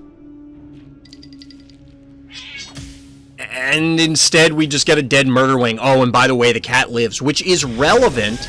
So... This cat, there, the blue cat could commit in to kill this cat, but then obviously it likely dies also. Just to any follow-up. And it eliminates the one drop from the board. Or in this case, rather, it doesn't eliminate the one drop from the board, meaning that it's still available to go recap points. That's pretty unfortunate. This is where the eliminate the one drop on the board comes in. So now both players will be missing one drops. We get a Woolly Bully as follow-up. This is really interesting. The Quagmire going up and slapping the Murder Wing is fine. It's just going to reposition and get out. We get a leap to kill this. And a reposition from the Stairmaster, so now it's unassailable from the Woolly, or by the Woolly Bully. You have the safe position of the Murder Wing. I don't really know about this with the Unbearable yet, because you could easily commit in with the Quagmire. Maybe not easily, but you could commit in and just tank the damage. This is a 2300... I mean, it's only a level 3 Quagmire, but, like, it's healing the damage off. I take it back. The Stairmaster is assailable by the Woolly Bully. Gets a little power down. He's just a little guy for a little while. Little guy for a little while. That is a really deep retreat from our orange player. And seems completely unnecessary.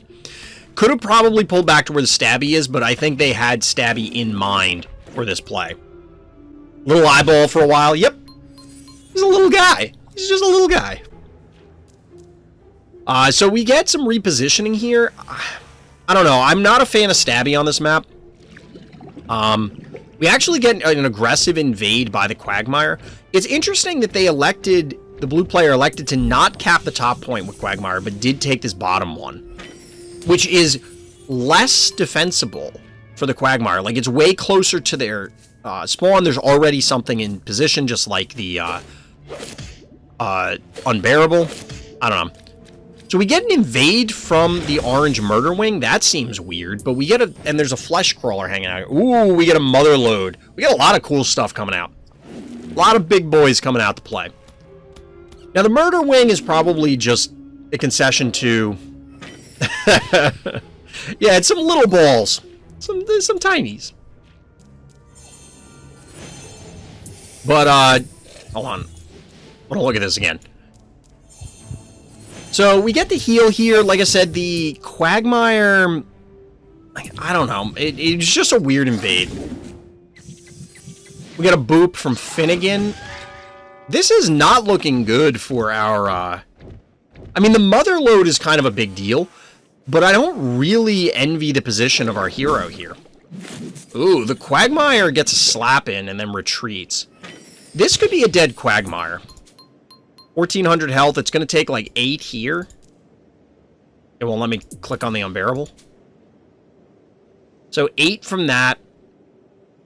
Then the mother load is 12. Yeah, this is a dead Quagmire if our orange player wants it.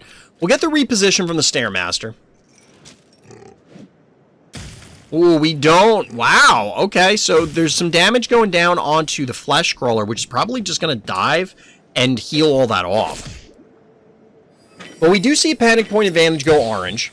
I would have probably rather seen the takedown on the Quagmire just to get it off the board. I value taking down Quagmire and Alligator very quickly. So there's a little tentacle action. That's not quite a dead Unbearable, and it's not a dead... Wow. Despite the ability from the Flesh Crawler, it's a level 7 Flesh Crawler, too. Despite the ability from the Flesh Crawler, does not kill the Cassowary, does not kill the Unbearable, although it gets powered down. This is kind of an opportunity for our orange player here. Possibly. They don't really have a ton in position because of the power down on the Unbearable. So, like, yes, they're going to be able to hit this Flesh Crawler. For a ton, actually. But that means that Stairmaster's probably dead. Okay, Jar to finish this off. Body block to save the Cassowary. And we actually get a Fish Tank. Now, the Fish Tank, while it's in position to get slapped a bunch, is almost 3k health.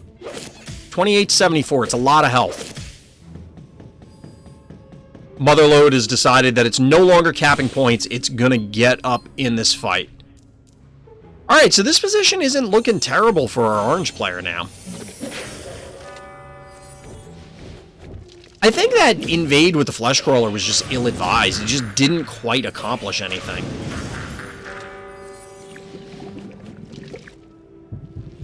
What? That is interesting. So we get the boop from Finnegan. Now, this makes it so that the fish tank is only getting a single hit, but this Quagmire going in like this is super weird because now it's exposed. Yeah, it's just going to get slapped by stuff right out of the stem. Or out of the vault, rather, out of the stem. I mean, granted, yes, it is... it's fairly sturdy, it's going to heal, can tank a bunch, but, like... This Quagmire's gonna die. The panic point advantage favors orange now. Blue player has lost all momentum and all their keys. Well, it's technically their keys on the board, but you get the idea. Stairmaster can do a double hit is scary, absolutely. A Stairmaster that is in range can just absolutely tee off on things.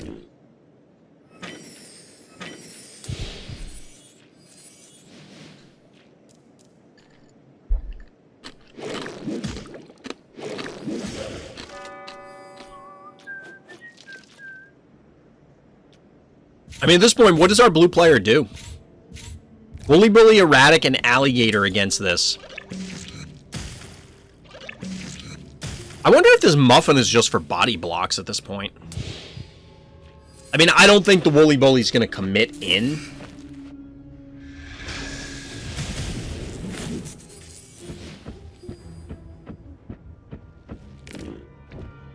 I think our blue player's seeing the writing on the wall. I guess this Gator is trying to swing around for the heart, or maybe try and trap them, so that way it cuts off an escape route, but then they can just come down here. I don't know.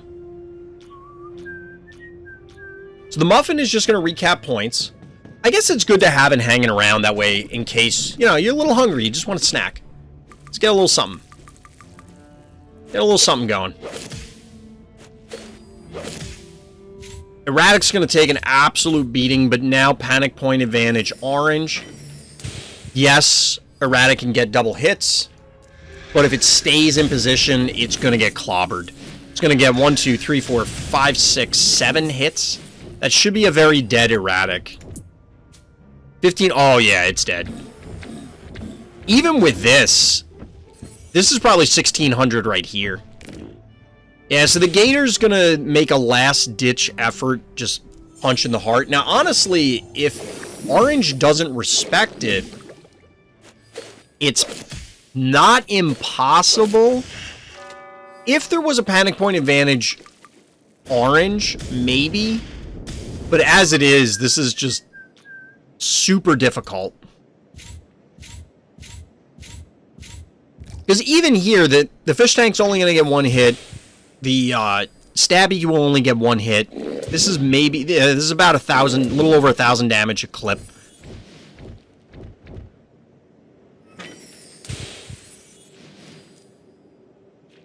I only see 2 lob map phobies. This feels wrong. You're not... I mean... It's a fair point, Honda. This did not go down the way most Phobopolis games go down, for sure. Phobopolis with no lobs or something wrong about this. It is weird. It is weird. But there were a lot of weird things about this game. Honestly, this kind of feels as though it came down to that Flesh Crawler turn. The Flesh Crawler, I don't mind it, like, as a choice in general. Even here, but it just... the particular usage of it just didn't work out. 2k health. Unfortunately, also a 2k health Gator. Which means this Gator is not long for this world.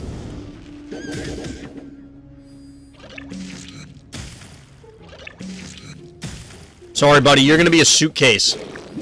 Or some boots, or maybe a belt. I don't know which, but, yeah.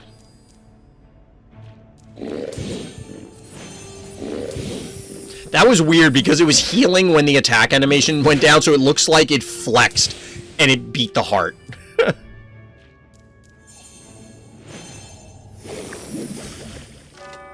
Down goes Woolly Bully. Down goes Gator. Down goes the bad guy. GG. Well played, CATMADD. Thank you for submitting that game. The reason I say that is in other games with small populations, it is possible to rank up insanely quickly because you just happen to queue into like the same opponent a bunch of times. Now with Phobies, typically, I don't think I've ever even gotten somebody back to back. So now I'm slumming it in Sum of All Fears 1 because I just don't have the drive to climb. But, you know, he's going to reach Sum of All Fears 3 in a week challenge. Is that actually a challenge? Like, is that a real thing?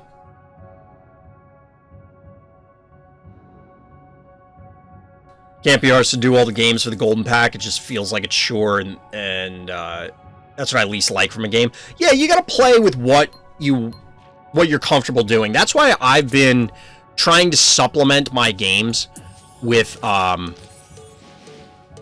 lot of async. Been doing a lot of async so that way I can hopefully hit the target. We'll see if I do, because as I mentioned earlier, a lot of the async games are like just whiffing. They're not actually completing, which is kind of obnoxious.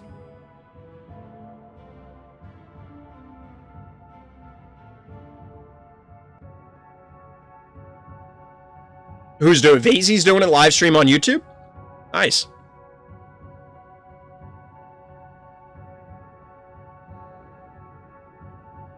I know Vazey's been posting a lot more content. I didn't realize he was live streaming through YouTube. What's the meaning of obnoxious? Exceptionally annoying in a very frustrating way. I've been recently rolling through async because all the other people I'm fighting just feel like they don't know how to play at all. If you're a lower rank in async than you are in, say, arena, then yeah, that can definitely happen. That's pretty cool.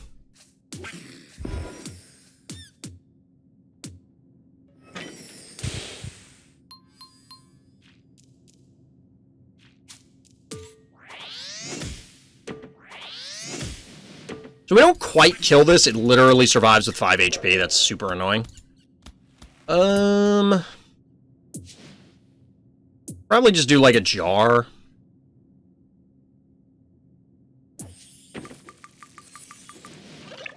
That finishes this off. I think we're gonna have to go into like another 1 key kind of thing. We have to go here because if they...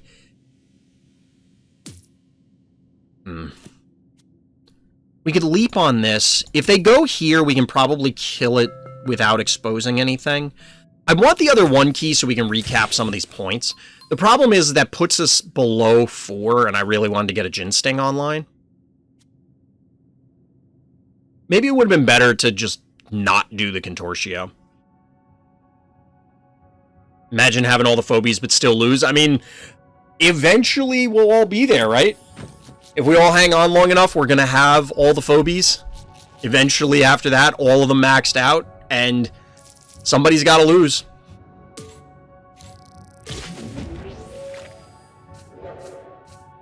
Oh, you're going to put it here. Fair.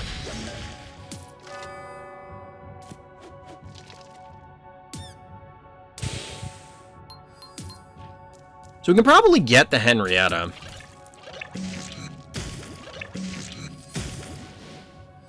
Meatball is still live, which is a little scary.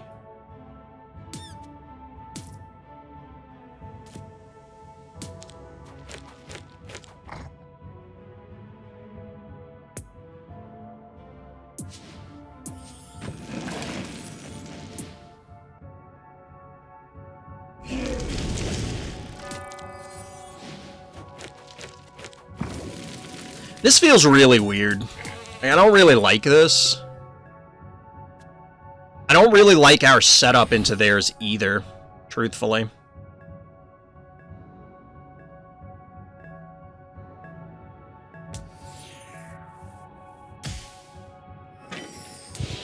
That's true, Honda. I mean, it's kind of like looking at it in chess. It's, okay, well, everybody has the same pieces, so how could somebody lose? You know, well, the other person played better, right?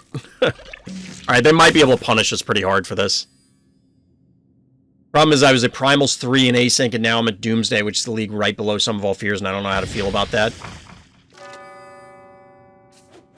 The problem is I want to keep the Cassowary. It's a valuable asset. That's why I didn't want to just give it away.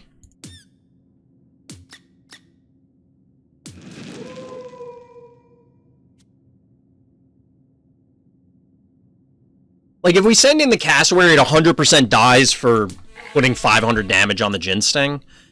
I don't know.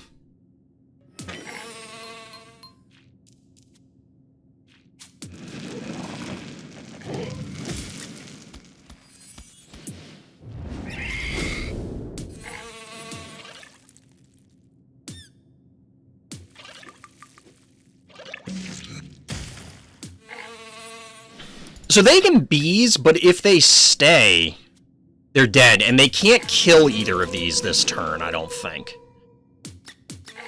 Unless they stay, in which case they're dead. And I'll trade either of these for that Jin Sting. I think that's fair. And we could go Stabby or something. Like, we could walk a Stabby up and then try and control the points, recap this with one of the others. Part of me wants to go, like, Murder Wing.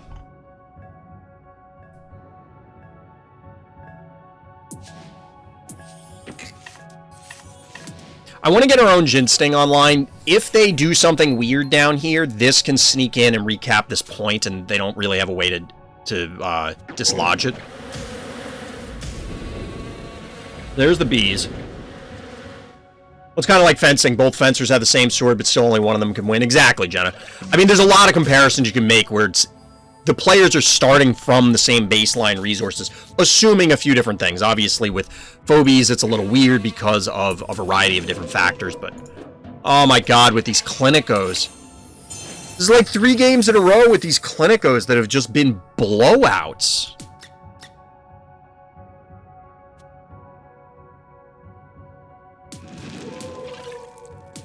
So I guess we snipe their jar. The Among Us heal meta. It's true. Why are you feeling dumb, Honda?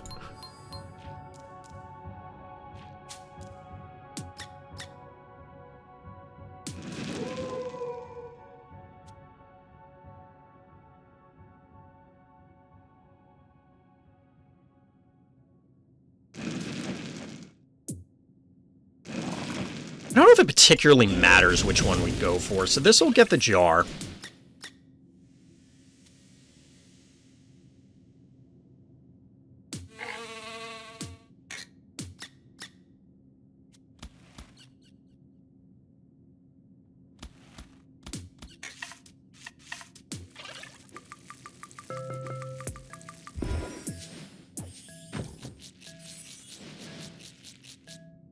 So this lets us cover multiple points.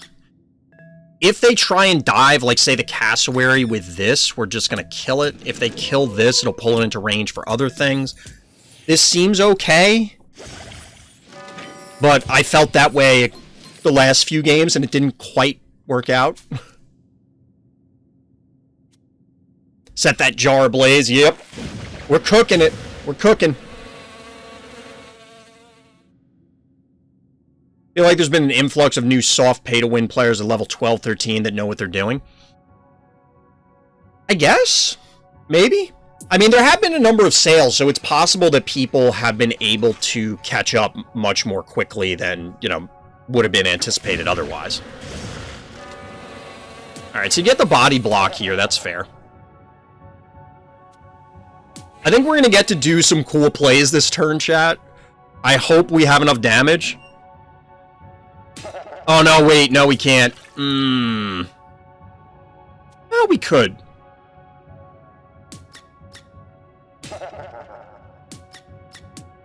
We're going to try something weird. Okay, so they get this. That's obnoxious. I was trying to bait it, but I didn't think they were going to do this. I think this is more important. So this is going to look weird.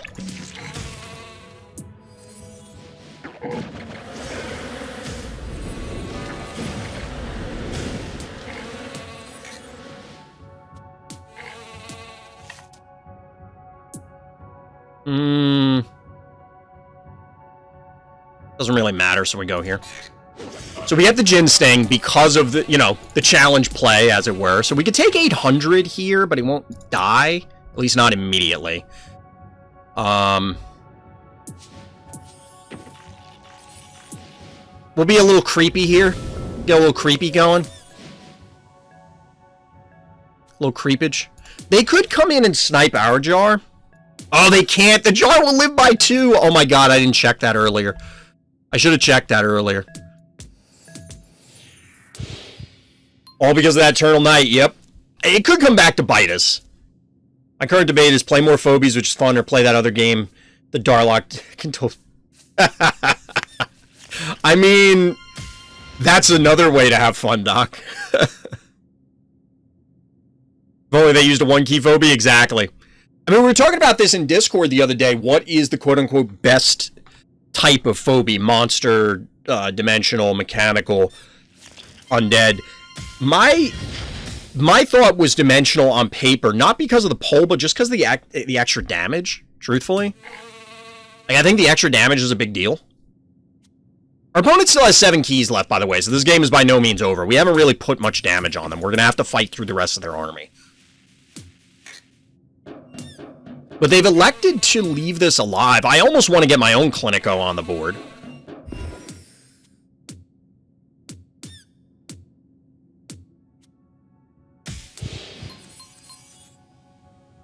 Clinico plus Stabby is going to be super annoying.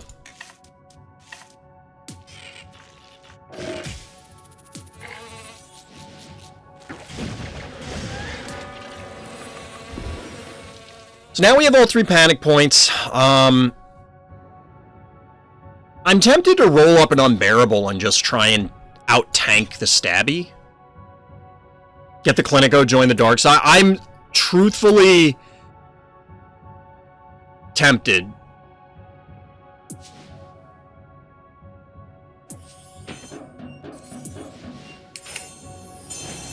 We're going for it, chat. I don't normally like Clinicos, but chat's saying to do it. We'll do it. Chat's always right. Pterodactyl seals it? Probably. Probably. But we're interested in just doing for funsies stuff. Normally, yes, I probably would have banked, and I wouldn't have done that. If I don't try and poison the Stabby, they don't have Clinico anymore. Yes, they do. What are you talking about? I was very confused. That's alright. It happens. I've missed stuff that's right on the board, too, so don't worry about it. I don't know about this positioning, because I'm going to snipe this thing and then just walk right back on. That means nothing to me.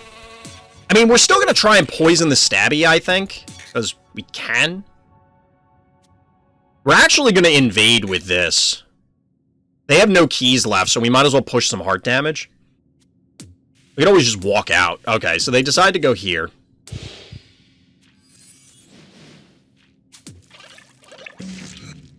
We're just wiping this off the face of the earth because we can. I don't care.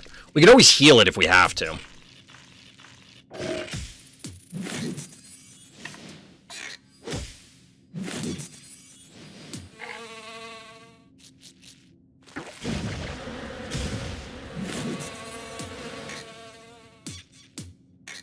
So they could kill this. Oh, they can absolutely kill it, because they could just walk this onto the stem, hilariously enough.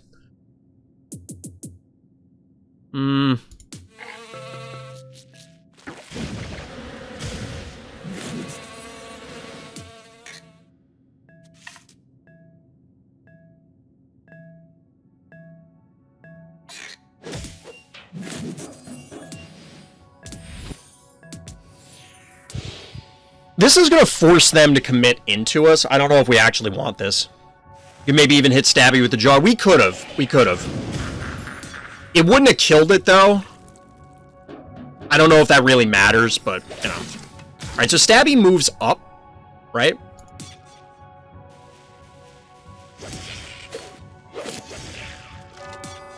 So they got a bunch of stuff for free. Like, this was not worth it.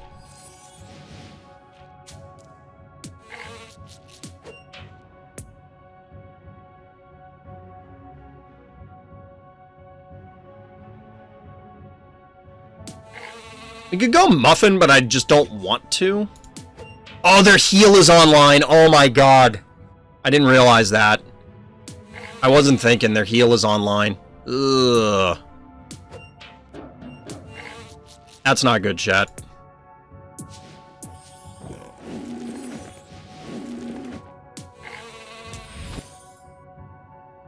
We gotta get our heal online.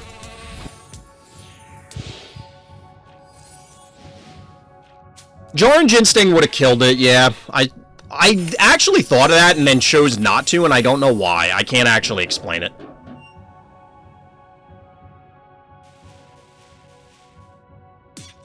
Because now, like, this thing might be unkillable.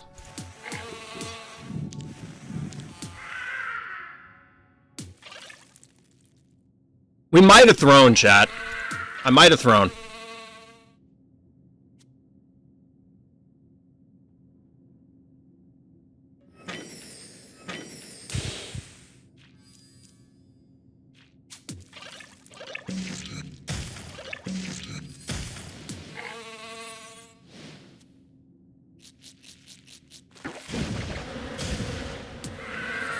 Oh my god, with this.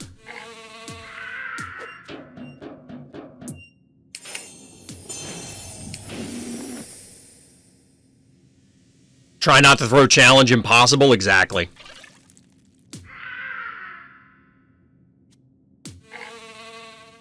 There's only like 20 more damage here, so this is not what we were going for.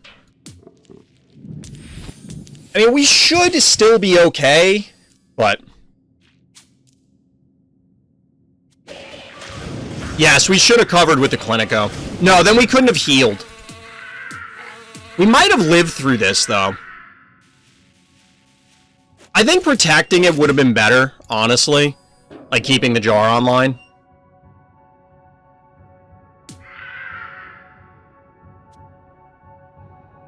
Keeping the jar online would have been better.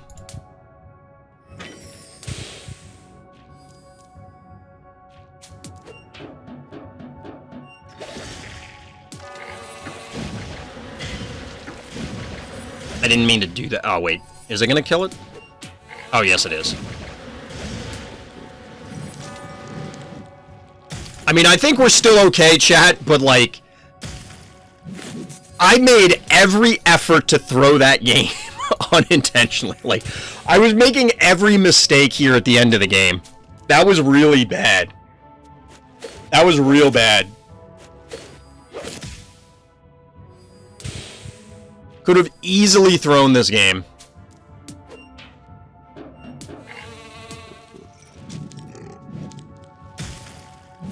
But as it is, Unbearable takes down the Stabby, as it's supposed to be, and GG.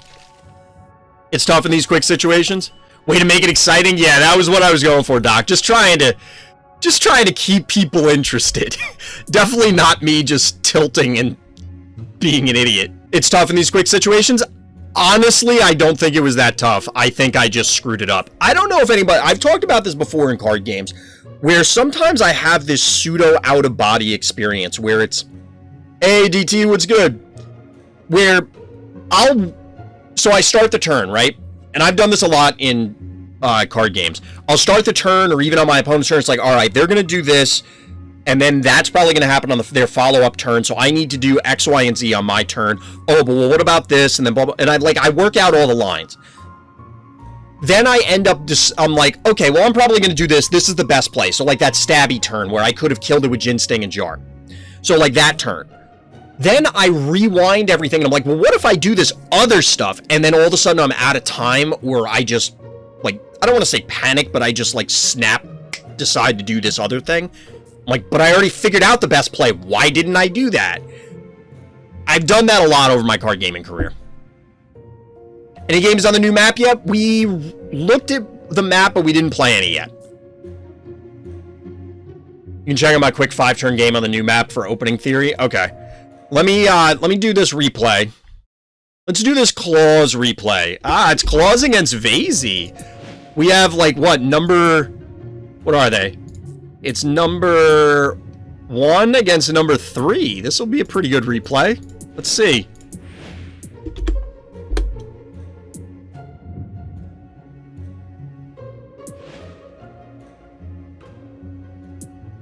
I forgot Claws has, Yep. The home keys and arrow keys don't work this way. Work in here. There's Claws. I was like, why does Claws have so few games? 7-1 against Vasey. Alright, so there are notes on this one, chat. And we should all be taking notes, because this is very much a battle of the Titans here. This is very much a clash of the Titans.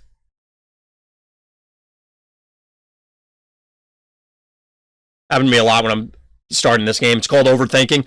I mean, yeah, I've been doing this, the thing I was describing earlier, for almost 30 years. Like, it's a thing, it's just, like, one of my personal quirks that I have difficulty breaking the bad habits of, obviously, right? It's a classic, let me play things and it results in a loss. You had all 3 panic points at one turn, you push in, lose 2 phobies for free because passing didn't feel right, but was right.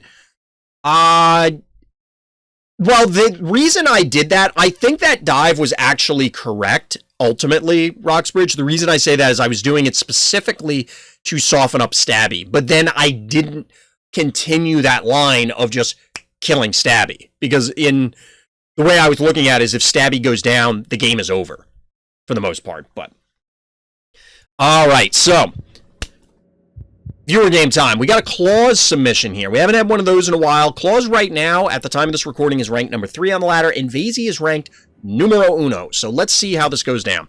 We get a Gravedigger opener here on Crypto. We did see that quirky one where it was cap the point, then swing back and pop the obstacle, which I kind of like a lot. But we get what's becoming a more regular opener, 1-drop plus Unicorn. But going second, I haven't seen that too much, and it allows Vazy to stay at 4 keys.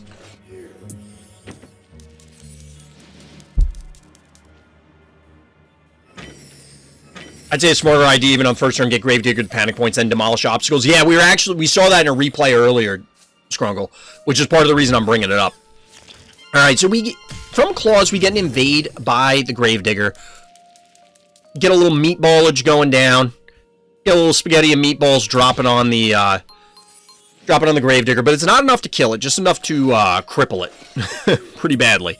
And then we have Bacillus squaring off, staring at each other. And a follow-up Gin Sting thanks to the banks from Claws, including a continued bank on 1 key, it looks like. The Unicorn presumably has dropped a trap on the panic point. It could be here. Could be here. But the invade from the Gravedigger was kind of interesting, because there's really no way to have punished it. Well, wait, no. Couldn't they have?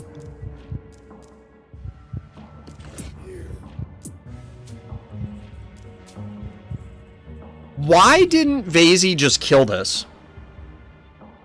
So you swing over a meatball, right? You put it at 536.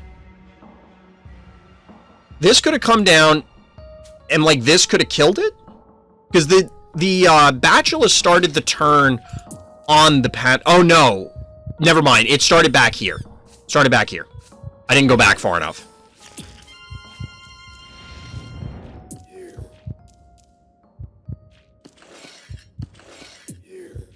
Right? So you invade. You come down. Yeah, it wouldn't have been able to reach. Never mind. Forget I said anything. Corn not in range, exactly. So anyway, we get the answer Gravedigger here. It just seemed like such an obvious play. I'm like, what am I missing here? Vazy loves to trap the map ups from the games I saw earlier. Yeah, we've seen some Vazy games with a lot of traps. So the Unicorn is now officially on the stim, which is fine. I'm not a huge fan of Unicorn. The one move and realistically the one range on the trap, which, don't get me wrong, it kind of has to be that way. But we have a panic point advantage for Claws, our hero here, and we're at 7 keys for their bank. Get a rearranging from Vazy.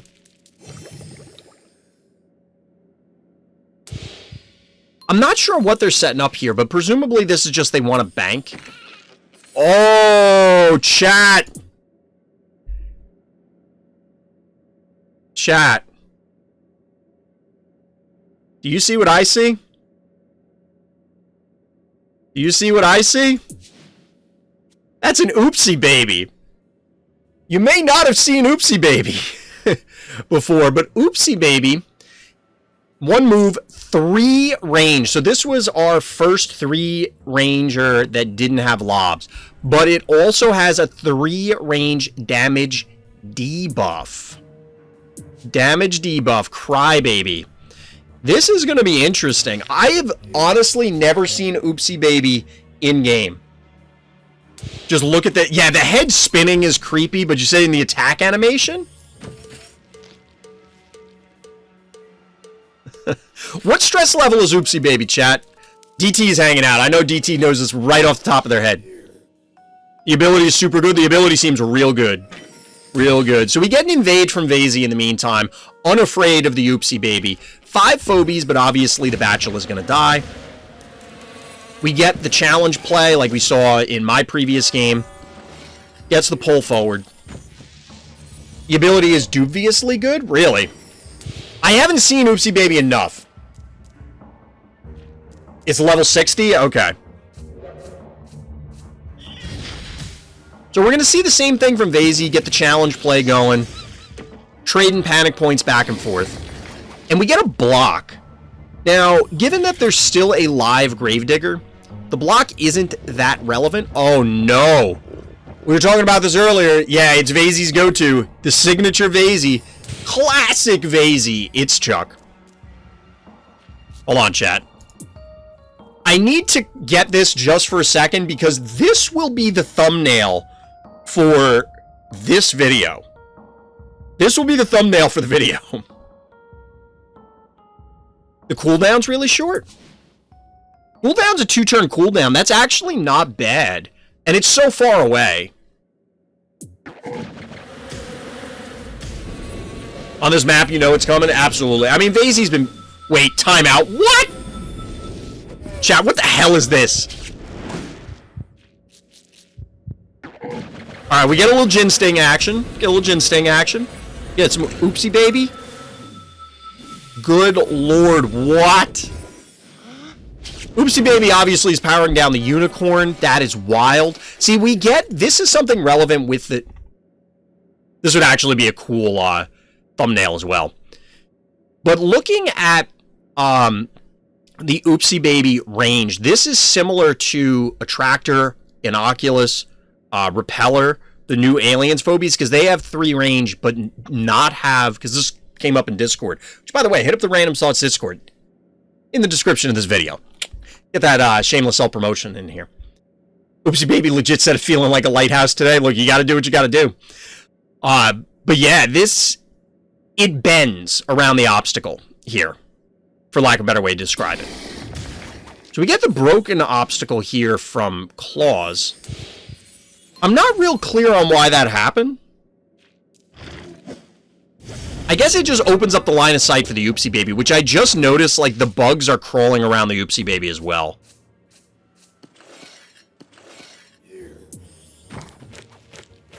The animation of Oopsie Baby's head after he hits. After he gets hit or after he hits something?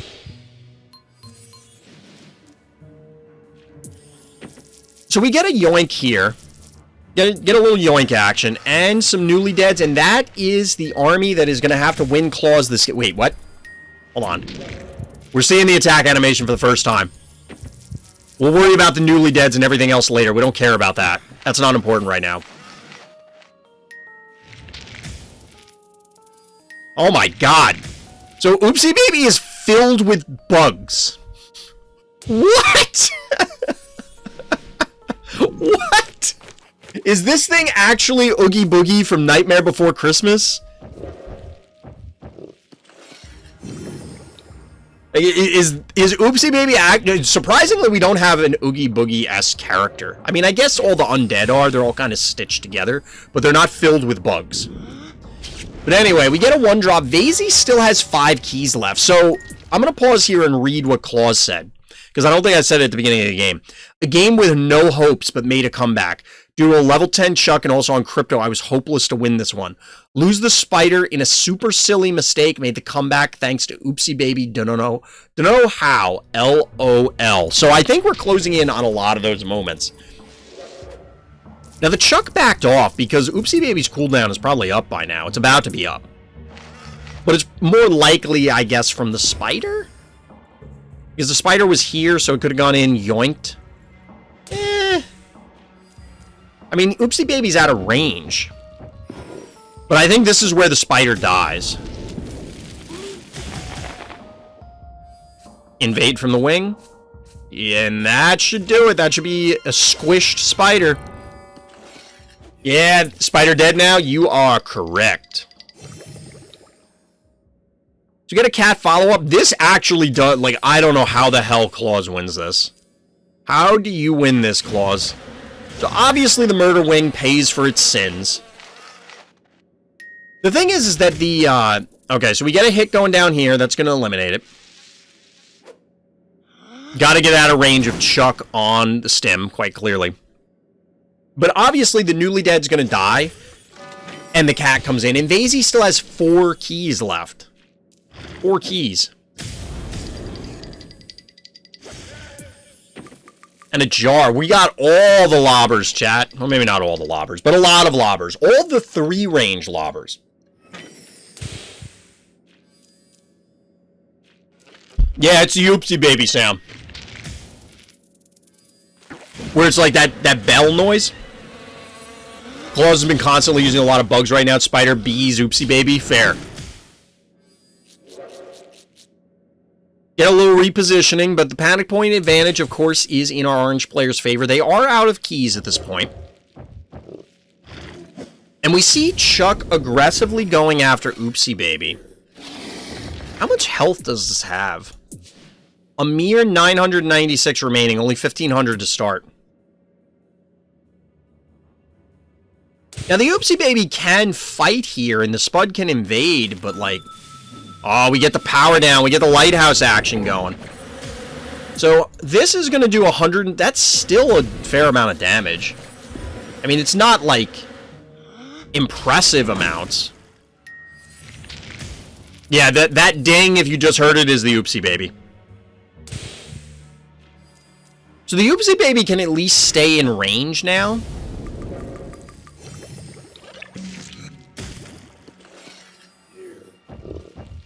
And we get a retreat from the Chuck. It still has almost 2k health.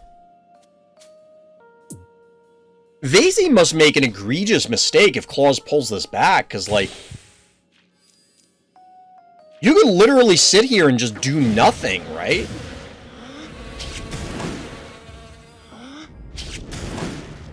You have 2 3-range lobs, like... Whoever thought of Oopsie Baby had a lot of fun creating this phobie. Yeah, Vasey is #1 on the ladder right this second, Roxburge.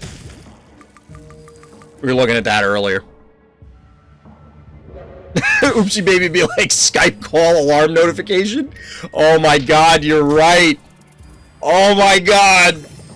I haven't thought about that in so long.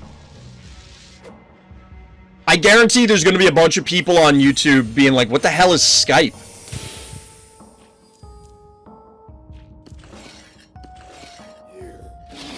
So, after all that effort, the obstacle goes right back up. Oh my, I just realized there are 49, there are 20 more turns in this game, chat. I imagine we're getting a lot of this. Is Skype still available? I don't think so. I think, because they rolled it from, like, Skype at home into Skype for Business. And then Skype for Business, I think, got replaced by Microsoft Teams. I don't know if you can still get Skype. Somebody Google that real quick. Alright, so we get a little bit of damage going down on this Gin Sting. I guess this is a potential opening for Claws, because you can bees the jar if it's off cooldown. I'm not going to check. Daisy has kept the obstacle consistently there for so long. Yeah, it's taken a lot of effort for Claws to clear it. Truthfully, chat, I would have scooped this one up a long time ago. It's still on my computer, so I mean, it exists, but, like, can you actually use it? Can you actually use Skype, Doc? I didn't know if, like, it would still actually connect. Alright, we're going back to more demolition duty here. Get some Spud hits, some Oopsie Baby hits. Obviously, the Gin Sting's now got to heal up since it took pounding earlier. I mean, the same thing is going to happen. We're going to see the Chuck move up. We're going to see the Jar move in. We're going to see some hits go down on Spud. Although on Spud, it's more... Wait, why didn't the Jar go in? I guess hypothetically, like, Spud could roll up and then Gin Sting could be on the lava and bees and kill the Jar. Alright, so we see a power down on Chuck.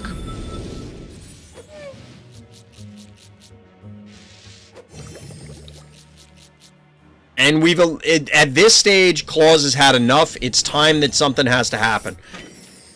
2100 health on the heart, 2165 to be exact.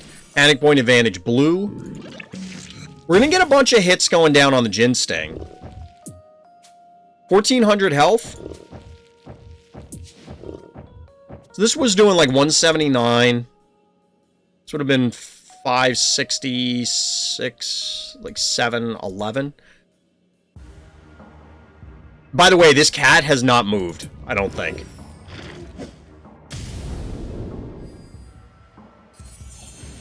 Wait. This would have been 5. I don't think this could die. I don't think that Vayze could kill the Ginsting, and I have to imagine that Vayze would have checked. So we finally have Panic Point advantage blue. Get a retreat. The problem here is with the retreat is that the cat is going to go in and reclaim this point, and we're back to the same cycle again.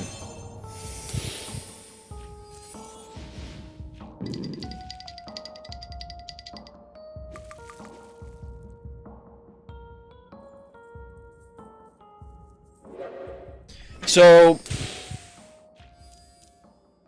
cat comes in. Obviously, it's not long for this world, but how...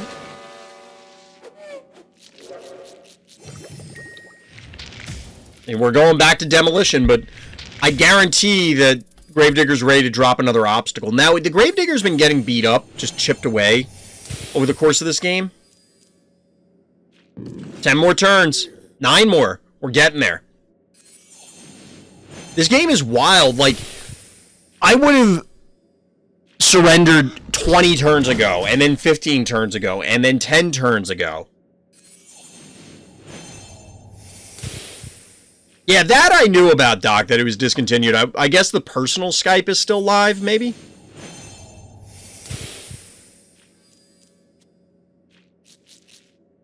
I think Claws win because keep doing the same thing. Chuck move from Stim Pad, Baby debuff, Instinct takes the mid-panic point again. Possibly. But I mean, Claws has got to do it now. 755 health on the heart. At this point, you can almost get a Chuck invade.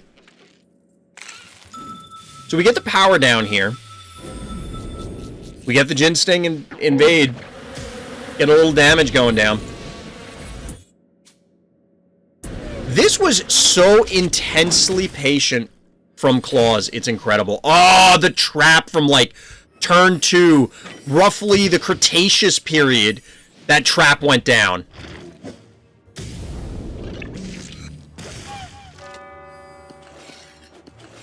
Do we get the Gravedigger recap in this point? Obviously, the obstacle goes back down, because of course it would. The trap from 1950, it's true. Why did this happen?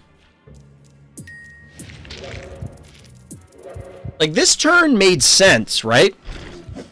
The Chuck pops that, kill this, reclaim the point, drop the obstacle. The Gravedigger's not going to die to bees, so you have to invade to get it. This is beat up enough that it has to retreat.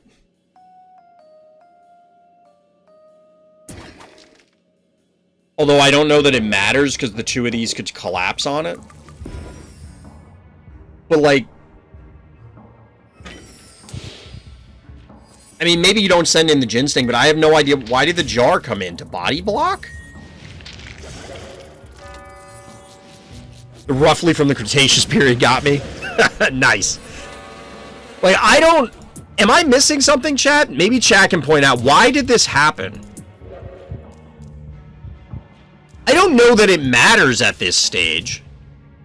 Because I don't... Like, the Chuck is going to die to an invade. No matter what. And you just don't have the damage here.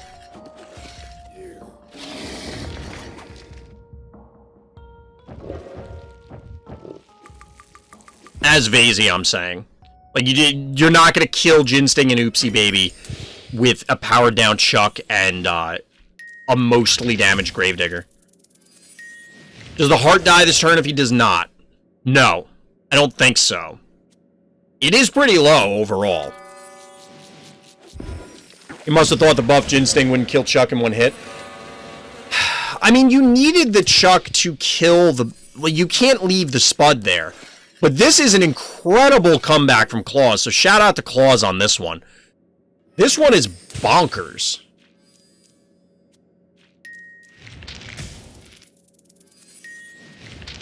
This game is incredible. Like, yeah, GG is right. I absolutely would have thrown in the towel on this game. It was incredibly patient. I think there were a couple minor mistakes from Vayze over the course of the game. Obviously, there wasn't, like, one turn where Vazey just threw it all away, I don't think. I think at the end, it was just simply taking all that chip damage. I don't know what the obsession was with, like it was going nowhere, and you were just losing. You were on the losing end of the exchange for a lot of that stuff, where it was like moving up the chuck, hitting the spud goes down and heals and stuff like that. You could have just sat on the stim with a full health chuck and said, come get me. Because you can't. I think. I mean, Chuck didn't take that much damage. A lot of the damage was going down on the Gravedigger.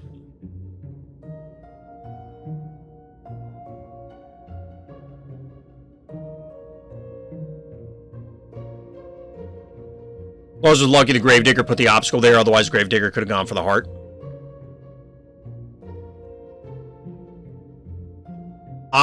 Yes. You're saying if the Gravedigger had run across the top. It's possible, but that Gravedigger had like 500 health. I think it would have been in range of Jin Sting and Oopsie Baby at that point.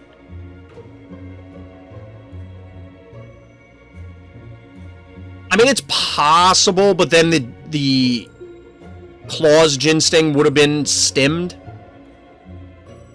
It would have been close. It would have been close. But yeah, ultimately the obstacle was there, so it didn't matter.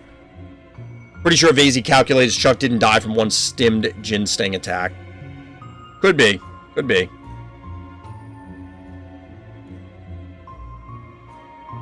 Or maybe it was that it had to die from a Jin Sting attack. Or a stim Jin Sting attack. I don't know. Regardless, I don't think it would have mattered if they had not put the jar there. The jar is not killing two of those things. They were basically full health. I think it still can Oopsie Baby's 3 range. Exactly, Onda. That's why it depends on what the... I'm assuming you mean the Gravedigger play, if it's swung across the top.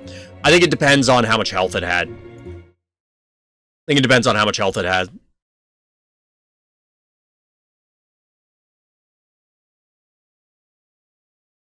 But yeah, that was a wild game.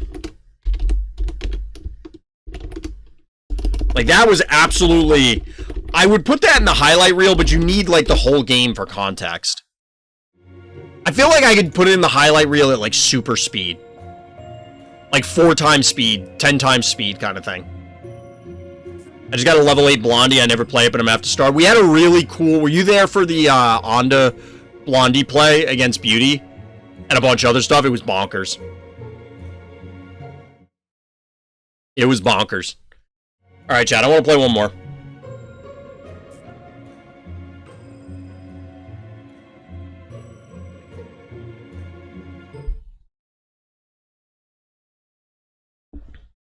So there's literally only one person in Discord that submitted a game that said, I specifically want the game on YouTube.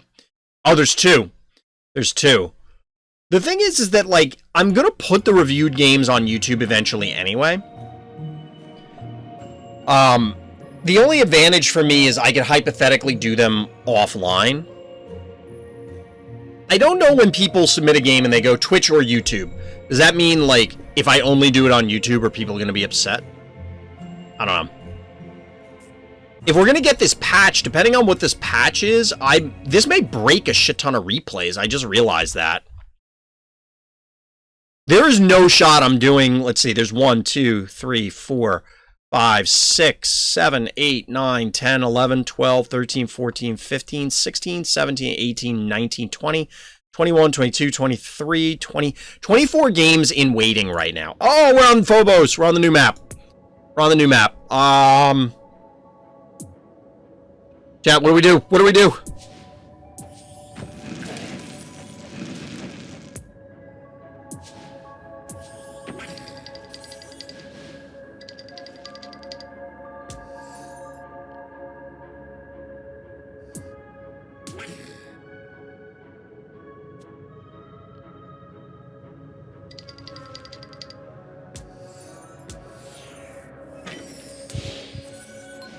Billy is very cool and powerful. I mean, clearly the problem is one move tile, but still. I think Blondie has a lot of potential. Like, we see a lot of cool plays with it. It's tough to set up. Very tough to set up. But not impossible.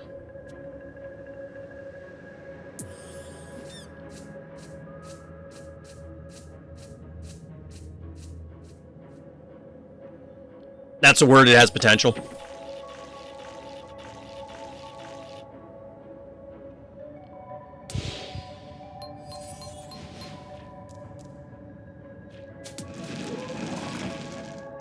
I don't know if this is the right play, truthfully.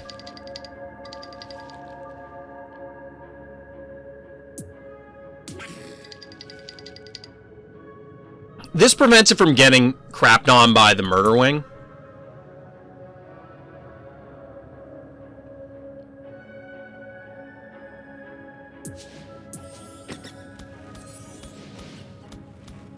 This will let us leap from the stim if they allow us access. They probably won't, so that means we're going to need help.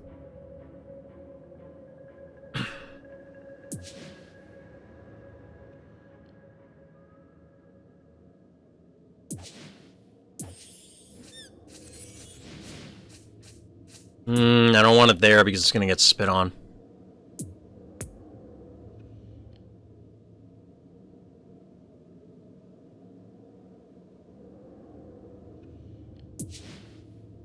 This seems weird, but it allows us to bank to 7, maybe get Pterodactyl online.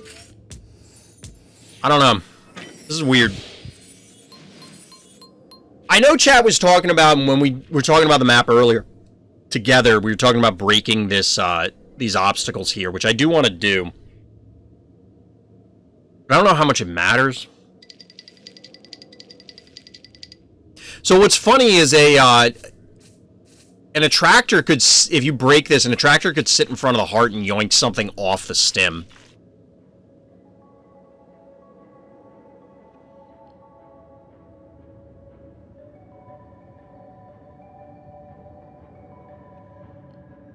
So I think I'm going to go in with the cowbell here. Because it'll survive hits from this, and it won't get poisoned as compared to the cat.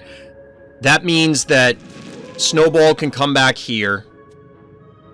Maybe we swing cat and put Snowball. No, we want Snowball here because, again, I don't want it to get spit on. Alright, so the Gin Sting means that that is bad news.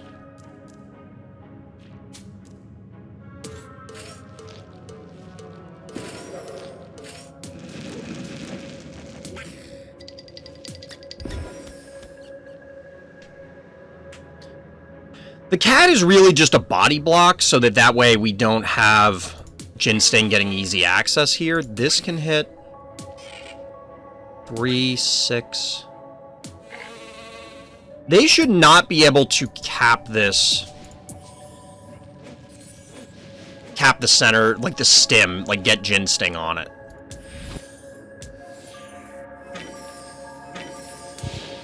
This map is very easy for Abyss kills. I could see it.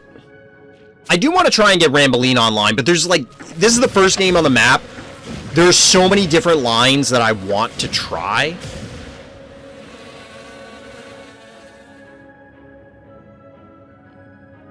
Those who have Heartbreakers should be happy in this map. Absolutely. Like, Heartbreaker is going to be bonkers on this map.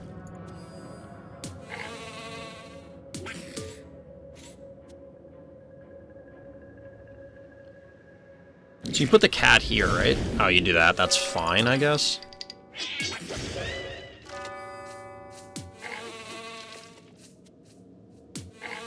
I don't know if we kill this Gin Sting. We should be close, I think. So we leap off of the stem. We move the Pterodactyl in, hit it, and then we fireball.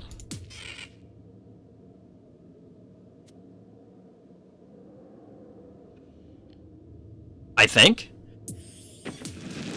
And this is 5, this is 5, this is 5. 40, 58. I think we're going to be just shy. Oh, no. Never mind. This might get it by itself.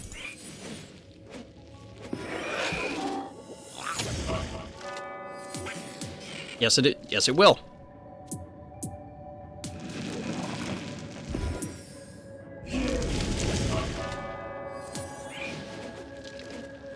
This means that our pterodactyl is not exposed. Stim is bonkers. It seems like it. It seems okay. So if we want to get Rambolina online, we could go with a Gin Sting. Now the problem with this here is they could kill it and then pull something onto the stim and then do something mean that way, but we're going to go with this. I don't like the new map. Seems a bit too empty for me. I don't have Mount Crushmore. I don't know. It seems okay, but I don't know. This is not even one full game. It's like a half a game so far.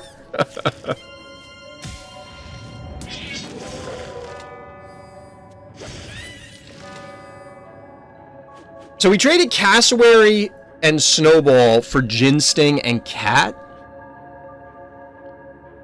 We're down 2 keys, I think, because we traded the 1-drops also. This feels like a not efficient trade. 1, 2, 3, 4, 5, 6, 7.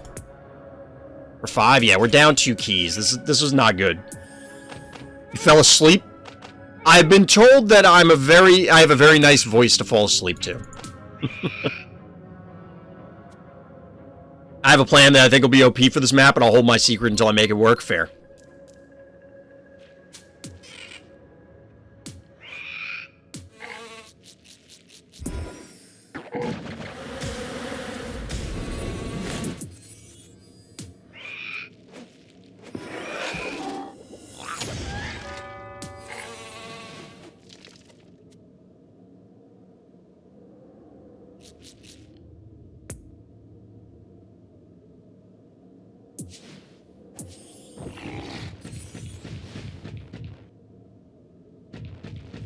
So this is going to get hit by the sheep.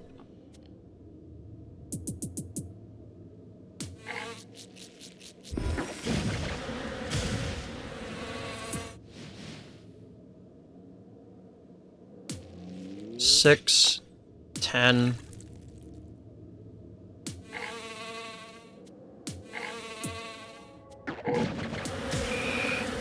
So we could do this instead and then just,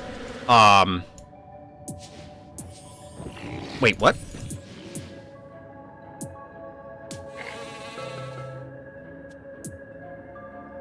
Game, please, if you do this to me.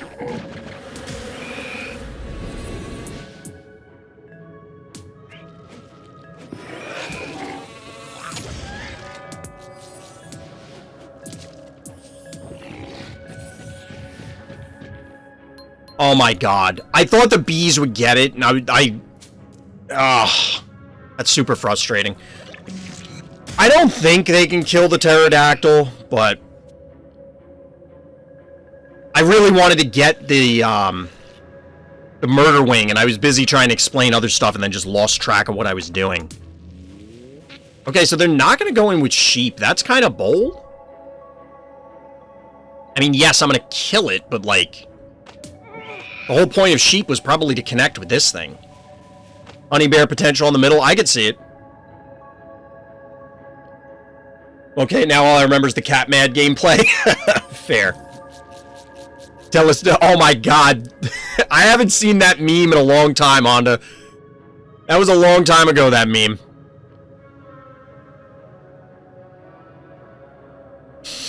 What?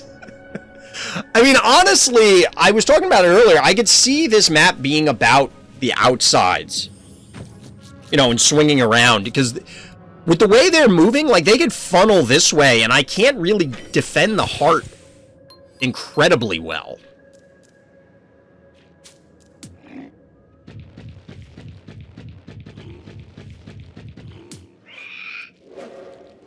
Alright, so this is 6... 10, 16. This is a dead pterodactyl if we do that. That's a very dead pterodactyl. I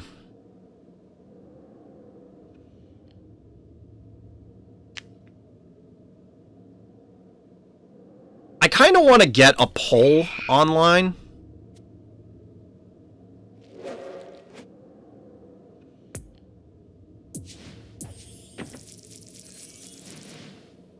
I think Moffat could be pretty important here. It's possible they just swing south and just dive the heart at this point. Like, it doesn't seem ridiculous, but... I was thinking about the Gravedigger. I didn't say that, but yeah, the Gravedigger is going to have... Yeah, they're going for the heart. If they move here, we're going to have to swing in. The thing is that, like, they have to take the scenic route, because otherwise the spider will pick them off as they move.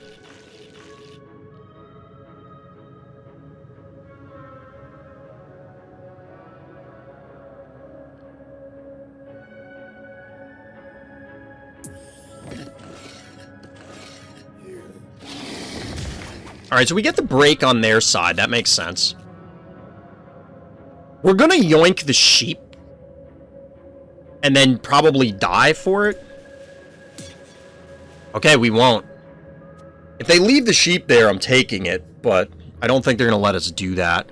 We might be able to yoink the creep just to get it off the map. And then we'll, like, send Droney down here or something. Okay, so they're sending sheep over here.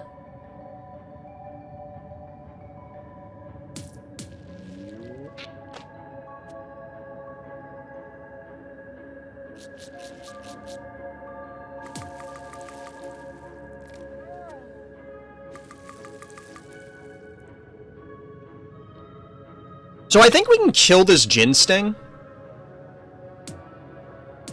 This is going to be a weird play. But I think we can get the Jin Sting.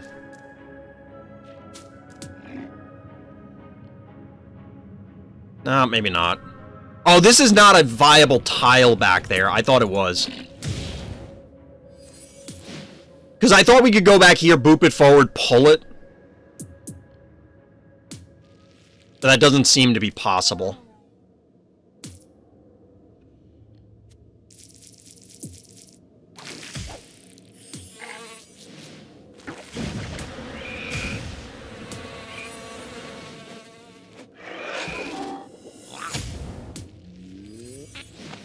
That's too much health. Can't jar it.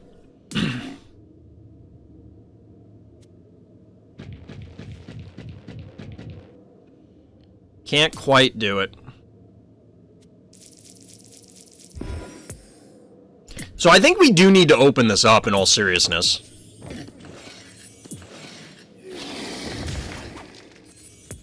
Otherwise, I think we're at risk for something really bad to happen.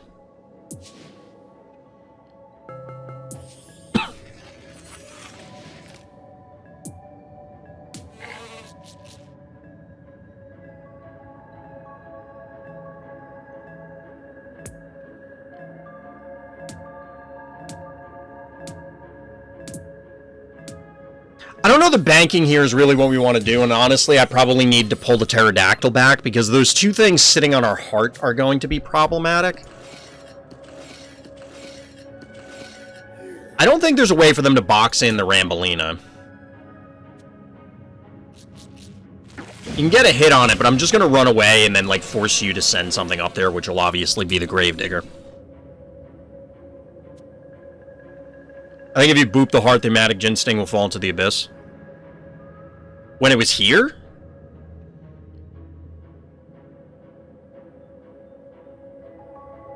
We couldn't have even gotten at the heart because the, the Jin Sting was where the Gravedigger was, and the, I would have been where the Jin Sting was just a moment ago.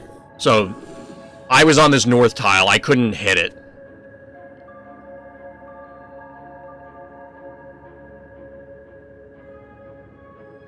I wish the music was more present. You mean in general or specifically on the stream? I'm asking because somebody had commented about the audio settings and my mic clipping and stuff, so I turned a bunch of stuff down.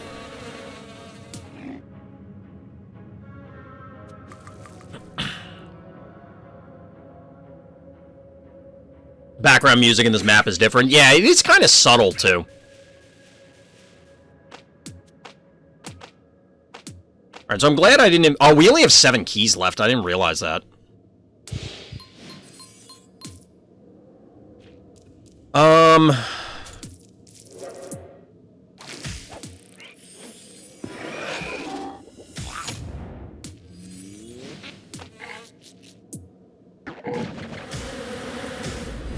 Wow, 79 health. Get out of here.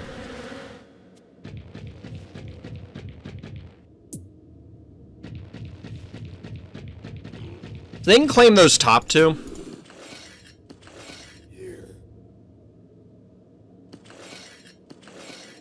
Hold on, we're undoing all of this because otherwise I'm going to run out of time on the turn when I go to do this.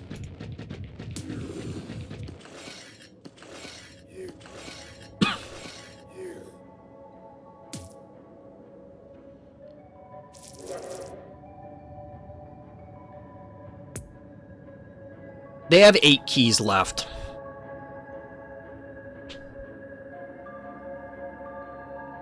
I kind of want to go a tractor. I feel like a 3-ranger wouldn't be bad here. To try and make something happen. I don't know if it's necessarily what we want.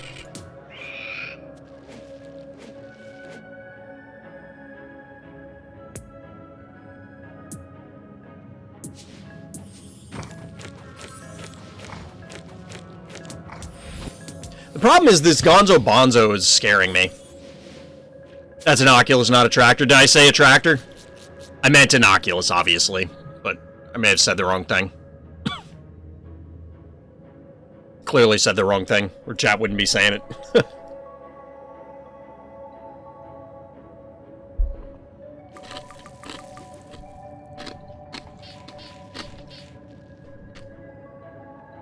Get a little hydrate action. So this game has been kind of pacifist, chat. A lot of repositioning, and this is going to culminate in one final battle, basically.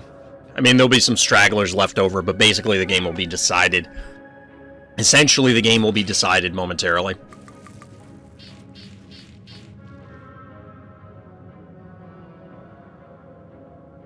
I think it shouldn't fade in, fade out. That's annoying. Something creepy, but also, like, battle theme.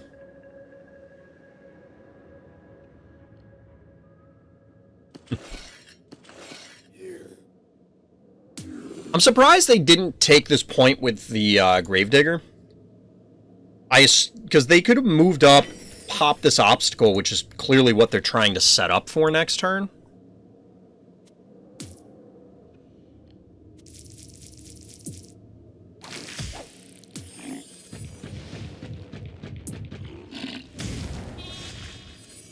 So this will then die. So it's 8. 6 is 14, 19. I have to imagine it'll die. Hold on.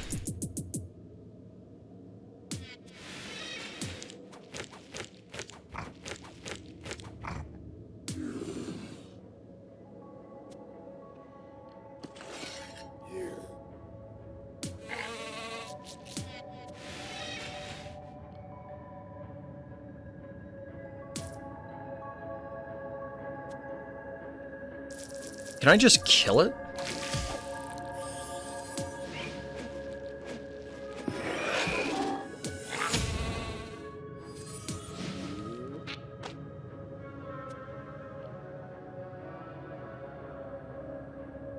Sheep for Rambolina seems bad, though. Like, I don't really want to do that.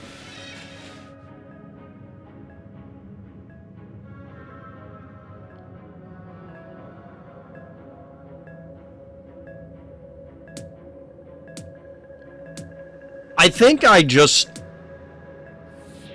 So, we could have pulled from here just below the stem, and that might have been better.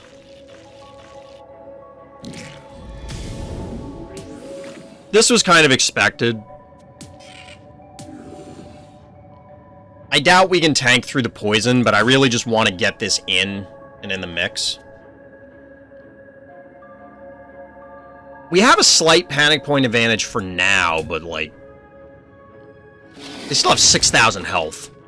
Alright, so here comes the Jin Sting. Or not.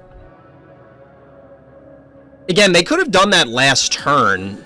Clearly they wanted to protect the Gravedigger, but I'm not real sure why.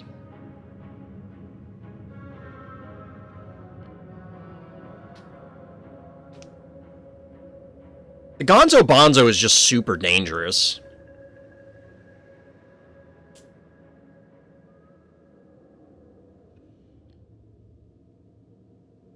So if we go in 460, 800 and change, say 900. It's almost 900. So I gotta do another 8. I think you should pivot to fighting the phobia up top, maybe cap the top point. I think you're right. We probably should have gone for the pull on the Gravedigger. I don't think things were in range to really, like, truly screw with it, but I'm not sure.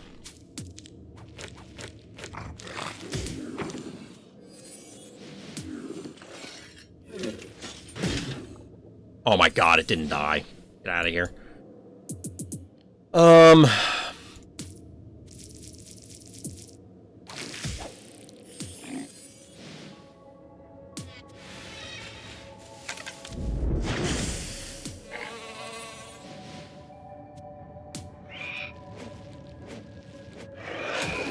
So the pole being down threatens a lot of other nonsense, unfortunately.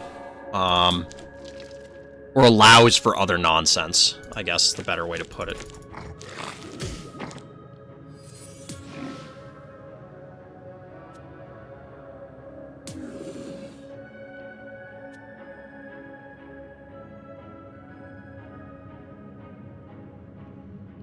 What if I were to block something off here? I don't think it does anything for us.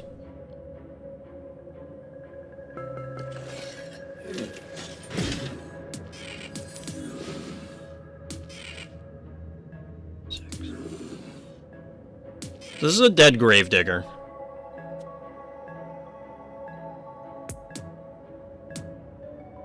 This is a dead Gravedigger.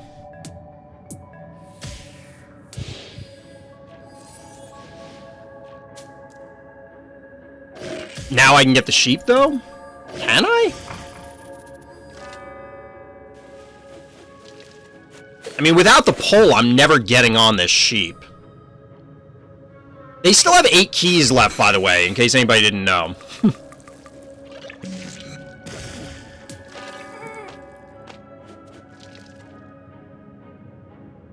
So this is body blocking, presumably, for the jar? Or that last turn with the pole? Oh, no, I was just short unless I sent in Rambolina to its death again, I think.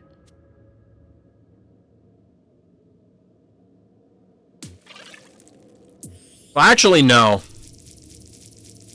No, it wouldn't have died because the Stabby was way out of position.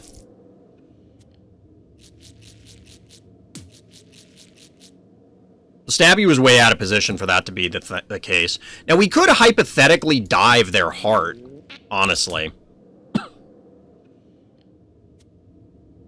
Like, we just swing everything north and then try and go for it? Well, now we can't, because this is going to pull stuff into the abyss.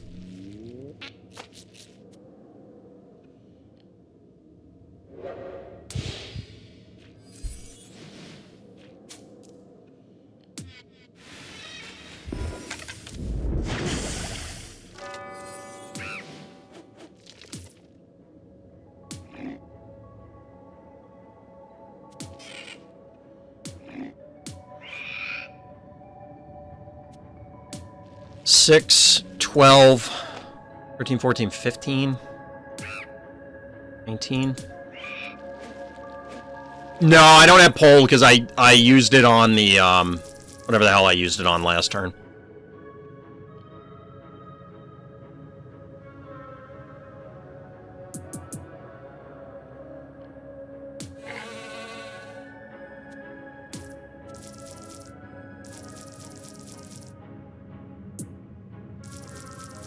I want to cap this point, but we can't because of that spider.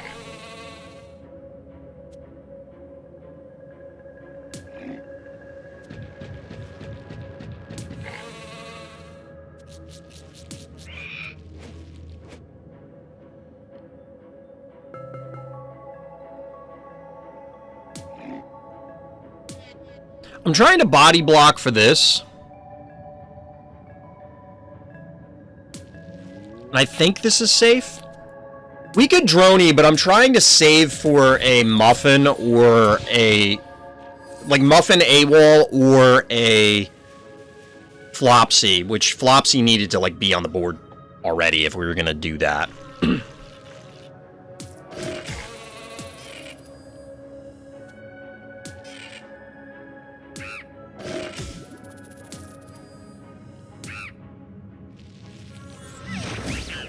They still have 3 keys left, which is a little concerning. This Rambolina has ultimately done nothing. Well, it's had a lot of soft power exerted, we'll say, where a lot of influence, because they've had to respect it as far as movement goes, but I don't know if that has been worth it. So one thing we could do is boop the sheep into oblivion, if they let us. They're not going to let us. Shocker, I know.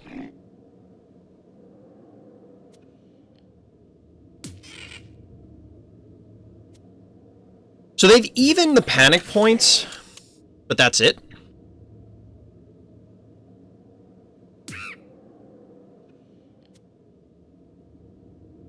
Like, we can go down and kill the Stabby now that it's isolated. We're actually going to yoink the Gonzo Bonzo and hopefully kill it. We should be able to kill it because we have the Inoculus on the stem. Pull Gonzo Bonzo, maybe kill it with the Inoculus? Exactly, yeah. Where does this end up? Alright, good. We're just gonna pick them apart if we can do it.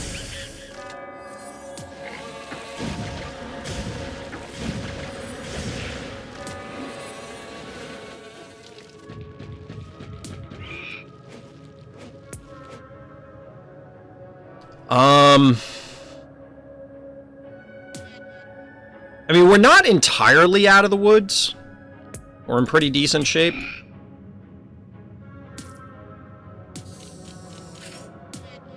Like, if we can cap this bottom point, we'll be okay. The problem is this thing. But given the Inoculus, they may not be able to do anything. So you're due 4, 8, 5 is 13. It's not enough anyway. You kind of need the Stabby to come to us, or we spider it. Which I guess is fine.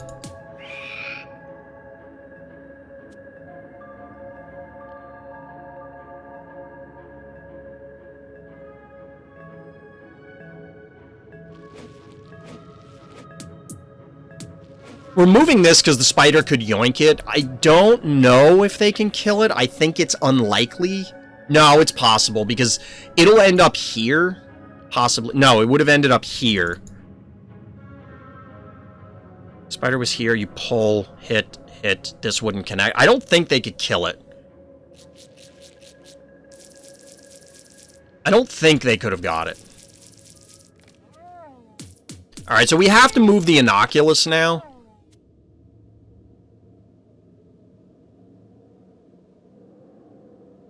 We actually have to run it away, like straight up run it away, because we're not going to be able to, it'll die if these things connect with it. Mine is only level 4, so 872 health is not a whole hell of a lot. That's a muffin.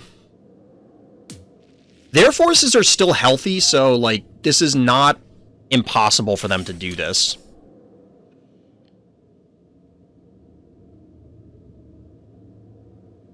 You're switching bases, pretty much.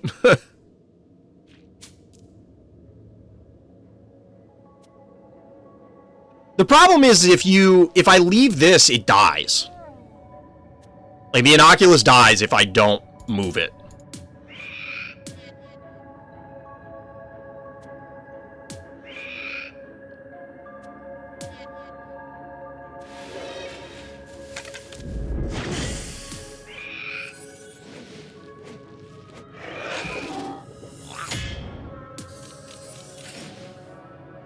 Well, that's obnoxious.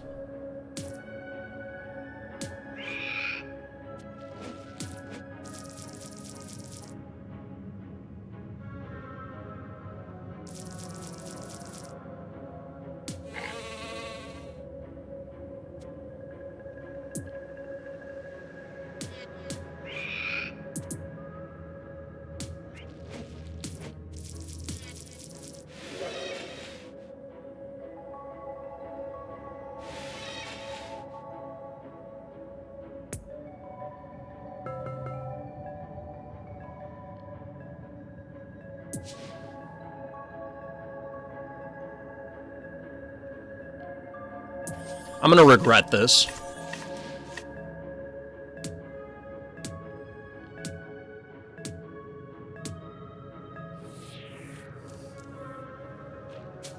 Love the space map music. It is pretty cool. It's cool having the new music. I'd say it's more blood than honey. I mean, it could be. It could be. It is a hematic sting specifically.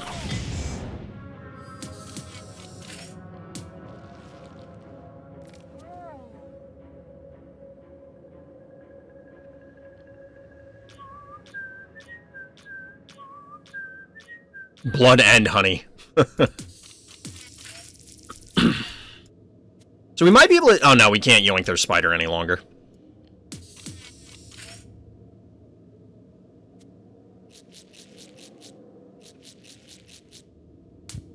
I mean, they can try and dive the heart, but we will have a much better chance at racing if they want to do that. I think we're still on the we're going to pick them apart plan.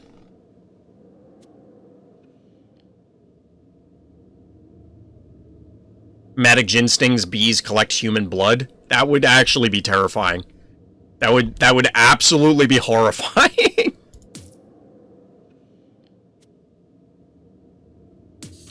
So they're out of keys, so I'm tempted to just move Innocuous in range of their heart and say, okay, come get me. Because it can hit it from here, so like we kill this turn, and then just move Innocuous into range and say, come get me. I think it's called the mosquito. Yes, but mosquitoes don't have hives. Like, it's a little different.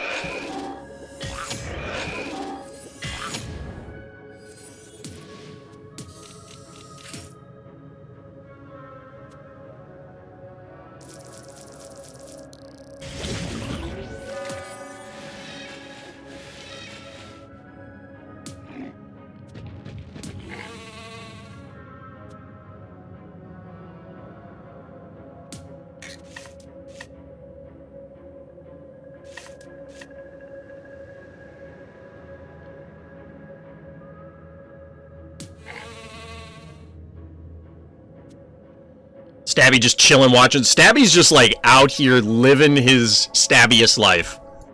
Or maybe least stabby life, I don't know.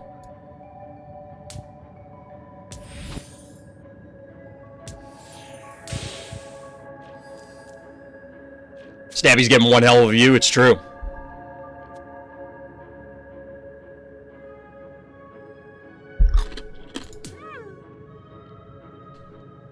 Kill the dog with pterodactyl and snipe the muffin with Innocuous. We couldn't quite hit the muffin, and if we moved up here, it's in range to get yoinked. Now, they would have to... They then commit in Hematic Instinct to kill it. I don't know if we can really punish him. He's realizing how small he is in the grand scheme. Fair. So they actually have a better clock with Stabby than I do with Innocuous on the heart, but we have a significant advantage. Life lead.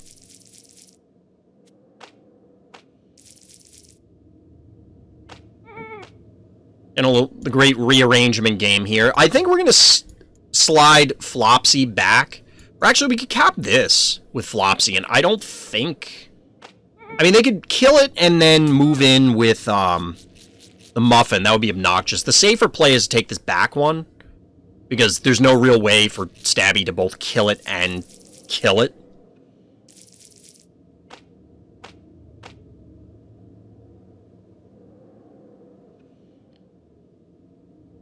Alright, Jenna, have a good night. Thanks for hanging out.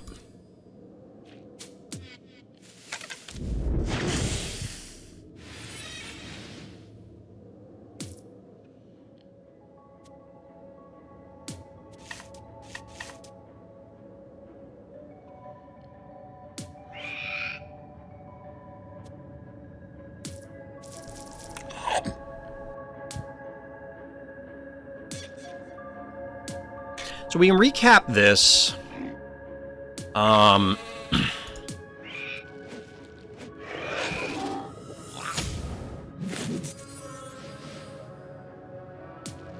This has to pull back, or otherwise we're going to get hit by the sheep.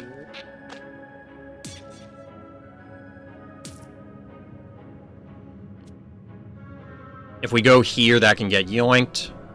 Alright, I think we're safe from everything. Unfortunately, the Inoculus is, like, way off in right field. I was gonna say left field, but I guess it's on the right side of the map. And they can run it down with the spider, which is a little problematic, but it is what it is. If they choose to chase it with the spider, though, we're gonna yoink it with ours and kill their spider off. What's Flopsy doing? Flopsy's gonna recap this panic point.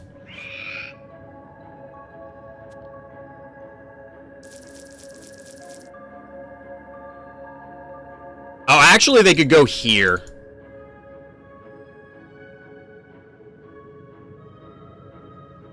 They could go here. We pull. We hit it twice. Rambolina.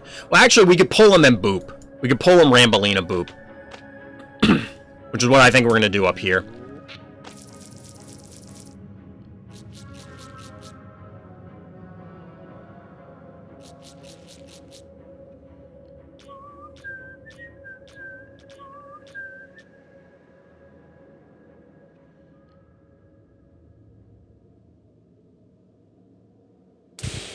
So do we have a cool play set up here?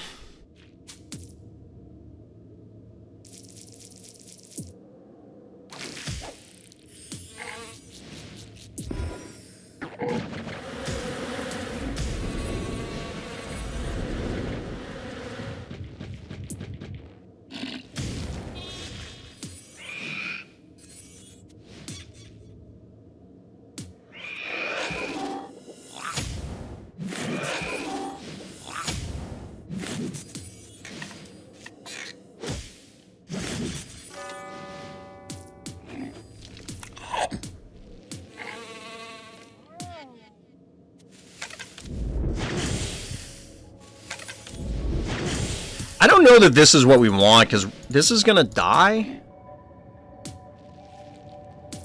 I think we can just annihilate their heart, though. I don't think they can race us. Like, they can't deal with this and swing to fight the Inoculus. Maybe if we... Because the sheep was here. So we go here, we boop. Sheep probably ends up back here, though. Flopsy finally contributed. Flopsy is always contributing. I don't know what you're talking about.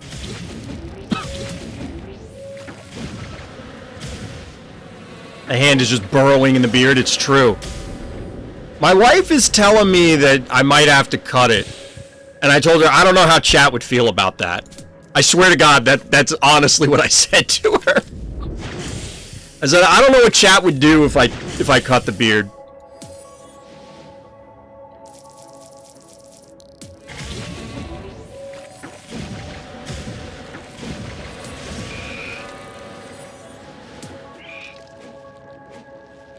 I think we got him, chat.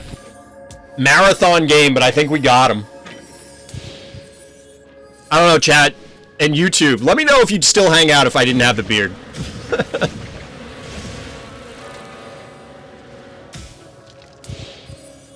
Chomp Man would look weird without the beard. It's like his icon. I mean, I wouldn't get rid of it entirely. I would just trim it up. It is a little scraggly. It doesn't show up as much when I'm streaming, I don't think. Or it isn't as obvious when I'm streaming.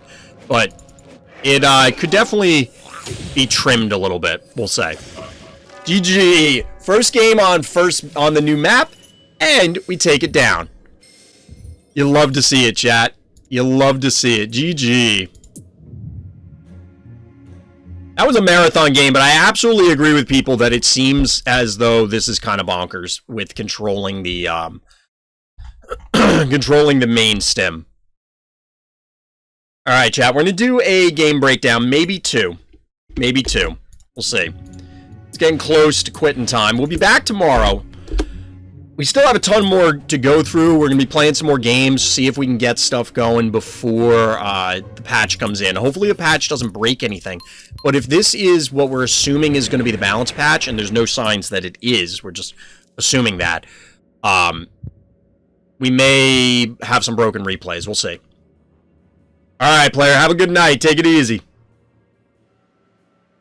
Big full beard is never scraggly on this weird bully goat beards. What? All right, player. Thanks for hanging out. Alright, so our hero here is in the blue trunks, Hypereat, zoning in on crypto. It feels like I only ever talk about games on crypto. Honestly, I'll be fairly pleased when this map goes out of rotation. But we get a cassowary and Gesundheit opener from the bad guy in the orange trunks. Hypereat is doing what we've seen now. A lot of people are... Yeah, I figured it was Billy Goats. A lot of people are catching on to this, that you cap the panic point first, then swing back with the Gravedigger. Don't break the obstacle initially, so that way you get the panic point advantage off the bat. Cassowary swings up top to equalize its stabby follow-up. Seems kind of standard stuff. We're getting a jar, and there's no real way for our blue player to dislodge that jar yet. Obviously, we could quickly get a murder wing, but we're getting a bank to 6. What are you getting for 6? Obviously, our orange player doesn't really have something they want to commit and lose on the center point. So we're just seeing a little bit of dancing. We get a softening up of the cassowary, and we get an innocuous. Speaking of innocuous, which put in work on the last map. I lose on crypto more than I win. Yeah, I'm probably in the same boat now. I feel like I mentioned it earlier. I used to like this map, and now I don't. Speaking of klepto, though, as a bank to 6, here it is. So we get a juggling of the forces here. Now, this is a level 3 innocuous. I didn't see what level Hypereat was, stress level, when we started. But our orange player was not very careful with their cassowary. It pays for that mistake with its life, but this is probably a dead stabby. It's probably a dead stabby between the jar hits and the Gesundheit, but given the innocuous and the spider, that means a whole lot of things could take this down. Ooh, actually just the jar hit and a snowball means a dead stabby, so no dimensional damage going down, because that was what was going to cause problems for our orange player with the yoink there. But we do get the spider yoink, goes down on the klepto, get a chop from Gravedigger, and we're going to get 2 powered up hits from innocuous. Ouchtown. Ouchtown. 3K chops, I'm rich. You can just swim in it like Scrooge McDuck. I wouldn't recommend it. It's probably not going to work. Get a murder wing follow-up. I have no idea why it's in the position it's in. Like, we're rewinding the turn. You can see the cool spider play again, but I don't understand why this murder wing ended up where it did. Innocuous seems legit as support. So I had a game offline a week or two ago, like shortly after the update came in, and I got Innocuous and Spider online on this map, and it's bonkers. So real talk, why did this... Is the assumption here that orange player is not going to bother killing the murder wing because they're going to want to kill the spider? Maybe they just can't do everything.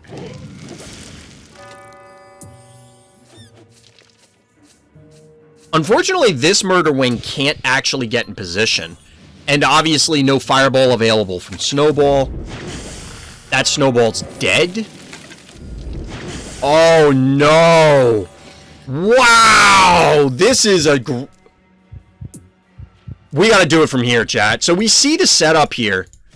We're getting some damage going down. I was questioning this this murder wing position. But we get the snowball to take down the spider, which already had a great pull to allow a takedown on Klepto last turn. But this is probably better than the Klepto pull into Klepto takedown. Because we get the innocuous snipe here from the stim into the challenge pull play to snipe the jar. Get the Gravedigger to take down the Gesundheit. And because this murder wing is in position, it just gets clobbered. Like, look at that turn! That was a pretty cool turn. I mean, yes, there are some counter kills going down.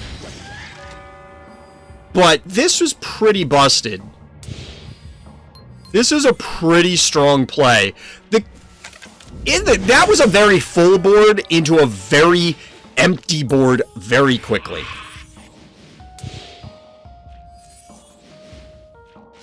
So we get the Inoculus pulling back. We get an Alistor follow-up, which honestly, I don't know what orange player can pull out that's going to kill the Alistor. We're again in a position where one of the players could probably just sit back and do nothing. You know, just completely hold these 2 points. Now, it's a little challenging because of the newly dead, but oh, by the way, Inoculus is mechanical, so it can actually heal on the stim. Chat. This is a level 7 Alistor on a stim. This is 800, 1200, we'll round up and say 1300. That's notably less than 1652. That not Alistor, not like this. Exactly. Chat. What does our orange player even do? I think the answer is scoop him up and move on to the next one. Yeah, the opponents must already be shaking there. Like, if you're playing a card game, you're sitting on the table, sitting across the table from somebody, you extend the hand here. You shake hands, you scoop up your cards, you go on to game 2 or round 2. I don't even think they needed to retreat here. Just keep the Alistor and just go ham on the heart. Because they can't come into range. The Inoculus will burn down the Spud. What level is the Inoculus? The Inoculus, I think, was level 3. Yeah, level 3. So it's not doing a ton of damage, but it doesn't matter. It's doing that. Okay, so that's why they pulled the Alistor back, in case you were wondering. And that's the end of the game. I can understand why a concession came in. GG, Hypereat. That one was pretty hype. I'm not going to lie.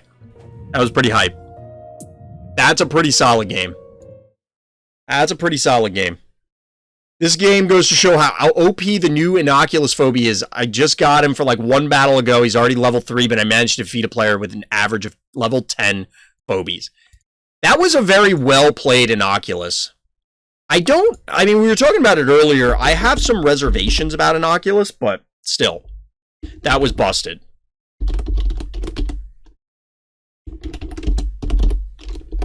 That was pretty busted. All right, chat. I think we can get in at least one more.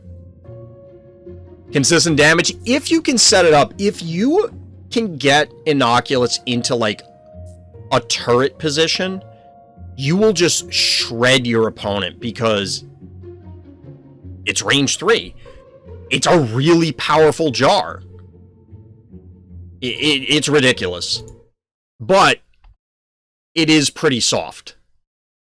Alright, we got another demon game. Got a demon game. This might be the last one for the night, chat. We'll see. Oh no, here it is. Good thing I checked. Almost missed it. It's pretty great like a jar, but it's tougher, more damage for 1 key more. The thing is it's not a lob, though, Pork. That's the difference between jar and Inoculus, is the lack of the lob is pretty significant.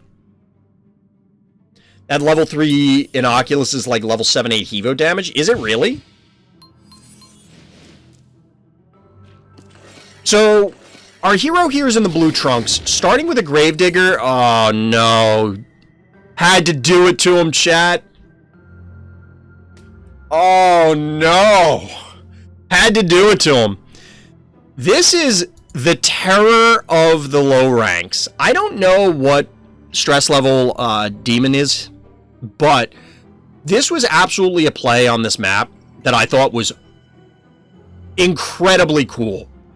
Access denied. Exactly. This was when I first started playing Phobies and the Big House. I don't think it was in the initial rotation, but came in quickly.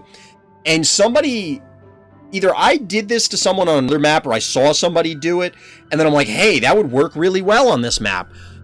And then I just kept trying to set it up. It doesn't really work anymore because most players will either stop this up or they'll have a different opener and they can churn through it. You know. But blocking people off on this map is hilarious. Stress 40? Okay. So we get a stabby follow-up, which is a little odd, given that, you know, you won't have line of sight here. But I've been very much leaning into the very spread plan of, like, having a lot of low-cost phobies, so. We get a softening up of the Gravedigger. Obviously, it can't aggressively take this point. It'll end up dead. But we get the Stabby going in. Stabby's not going to go all the way in because it doesn't want to get softened up by the jar. The problem with this particular positioning for the Gravedigger is that you can't get... Like, if the statue was to the east, one more space, which it couldn't have been because the unicorn was there, it would be way better, because then you could safely take this point. Honestly, blocking off the top might be better, but that's going to be way more difficult. I had Inoculus jacked up by a Stim and a Gonzo. Oh my god. That's just pointing, like, that's just sniping things. So the Klepto gets answered by Noxious. The Noxious is actually going to be pretty difficult. There's not a whole lot of damage here. Yeah, I suspect we're going to see a dead jar. Splash from the Klepto here allows it to go down. You're spread out. Okay, you're not spread out. We get a second. Oh my god, chat. Chat. We get the double block. Now, this could be a decent Noxious hit, because it'll go down on this. Oh, that's actually, this is a really good play from Orange player. Back off, hit the statue, it gets the splash onto these two. Obviously, Gravedigger has done its job, but the Stabby's going to go down and basically do nothing. You could Clinico or Muffin, which it looks like that's what's going to happen. But now you get the Klepto from inside the wall. This is like building the castle. All you need is a moat filled with some alligators or something. Access denied again, and also the statue triggered Corn Trap. Yeah, also true. I didn't point that out. Because of the splash, we even get the takedown from the Murder Wing. It's a rough spot to be in if you're the Orange player. Now, the Murder Wing is going to pay for its sins. But that means Noxious... Oh, no. Oh, no. So the Noxious is in range... Okay, Dr. Dermot comes in. But that's not the keys you want to be spending, right? Those are not the keys you want to be spending. Plus, the damage on the Murder Wing is... the damage on the Murder Wing, I don't want to say is permanent, but... Chat, we've had some really cool games tonight. Alright, Gravedigger goes down. We get more lobbing follow-up. Shout out to my lobber fans.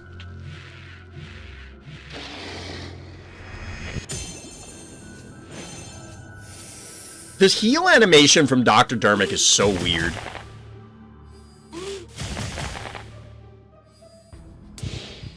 Grimes is difficult to get use out of, at least to try and stack the death damage.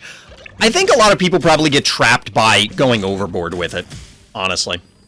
So we actually see the walls being opened up in order to allow for Klepto to go in and eliminate the corn. It also is a 4-to-1 panic point advantage, and Baby Snakey is our final Phobie from our blue player. Since Clinico is still online, and I imagine... Yeah, Clinico's live, so even if this Noxious goes in, it's not going to be able to really do much poison-wise. So instead, it's just going to go in and lay down some beats, but we get a Klepto of the orange variety. I wonder if the Phobies team ever thought about, like, color-coding the Phobies. Alright, so we get a double Klepto hit going down. That should allow for a Noxious takedown as well. Yep. So there's going to be some great Klepto counter hits, but this is a 4-to-1 panic point advantage with 1175 health on the orange heart. I don't think it's diveable, but Klepto and Dermot are probably not getting the job done here. You don't even quite kill the Baby Snakey. Yeah, you could just hold the panic points, like literally stand on them. But, going to eliminate some Phobies on the way out. Eliminate a few Phobies on the way out. And just like that, we're going to get the GG, because the heart, in fact, does go down. So shout out to Demon, that was pretty cool. You love just... As much as I love the aggressive plays where it's just diving the heart, I kind of feel like Build the Castle is it might be funnier to me. It might be funnier to me. Like, it's actually hilarious when people do this. Didn't I hear one more a long time ago? Well, that was the one more, Lufee. That was the one more. But that game was pretty quick. That game was pretty quick. I'm trying to get through as many of these reviews as we can. I hope people on YouTube enjoy watching these. We do mix in, you know, some general game content. I've been playing games in between and stuff like that. I don't want to play a game this late. Like, I'm just gonna be too tired for this. So we'll do one more game review. There's still like 20 more, as we were talking about earlier, to get through. So we're gonna be doing a lot more this weekend. I'm gonna have to play a bunch of games during the day to try and make sure that I hit my weekly cap and stuff. This is versus Vivi. On which day? This one.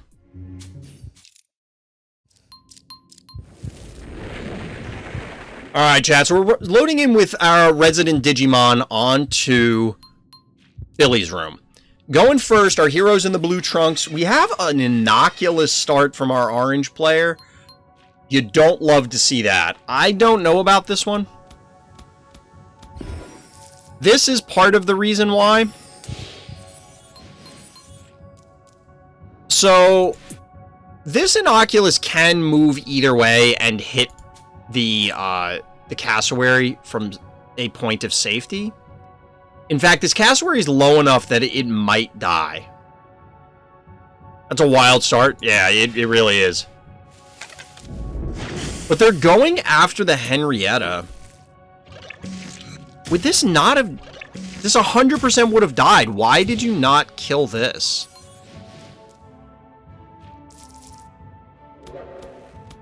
I guess to force your opponent to walk away? So, the bank on turn 2 is going to provide an erratic. Oh, you're right. It actually does obscure here. You're right. The Innocuous could not hit it. The Innocuous could not hit it. Thank you, chat, correcting me on that, because I've run into that as well. It will bend, but it won't, like, do a U shape like this. This is considered blocking the line of sight, I guess. So we get the erratic advancing, not in range of the Innocuous. We're still at a 1-0 panic point advantage, which is so weird. And we get Maggie taking the center panic point. That'll be a dead Maggie, and presumably Henrietta reclaims this point. And we get a Gonzo Bonzo. Heavy on the mechanicals here from our orange player into an erratic. And 2 of them are slow moving, and now we have a spider follow-up. This is looking really good for our blue player. Oh, we get another alien phobia. I wonder if orange player is just kind of showing off. We get Boomer. You love to see the Boomer. Yeah, hard as an obstacle, exactly. Since Casso went to Stim, they didn't get the 3 panic points they should have, I think. You mean instead of Cassowary going to Stim, you're saying have tried to recap all the points? I'm not sure what you mean, Lufee. Alright, so we do get the erratic walking into range of the jar, which is very dangerous given that there's a Gonzo Bonzo right there.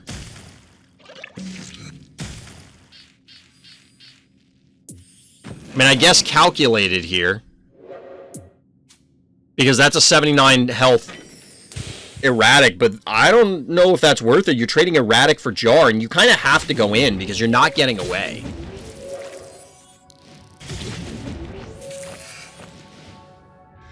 I mean, this is fine. You're going to leech a bunch of life, but you're dead to the Gonzo Bonzo. You get a Sparky follow-up. I mean, honestly, our blue player is in what felt like a fairly dominating position due to the abnormal opener from our orange player. So yeah, Gonzo comes in. Gonzo will not immediately die to the Sparky, though. Sparky might be able to one-shot the Innocuous, however. So we get a yoink on this, after the violence that was here. We get a yoink. That allows them to retake this point. Is this going to one-shot it? It does, in fact, one-shot it. And I think with that, the dreams for our orange player have officially evaporated. A 3-0 panic point advantage. They have 4 keys left. And while I'm not a huge fan of Sparky, let's be real. Sparky's big enough and threatening enough that I don't know how you deal with this. This is bold, though. Oh, wait, you can get it with Jar, I assume. Yep. Down goes Gonzo Bonzo. 2-1 panic point advantage. You're going to have the Spider Yoink available. There's just not enough damage here. There's not enough damage from our orange player to make this matter. Like, yes, you get a poison down. Okay.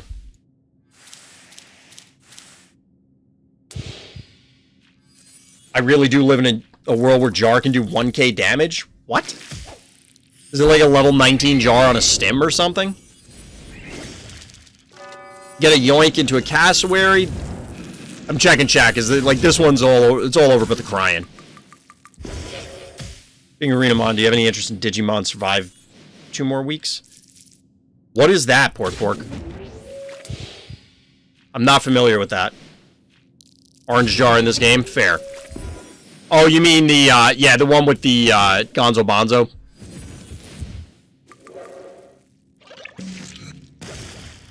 Down goes the Spider. There went a Spider. GG, shout out to Renamon. That was a very strange opener from Orange, and Renamon absolutely capitalized on it. Crushed it. Annihilated it. Well played, GG.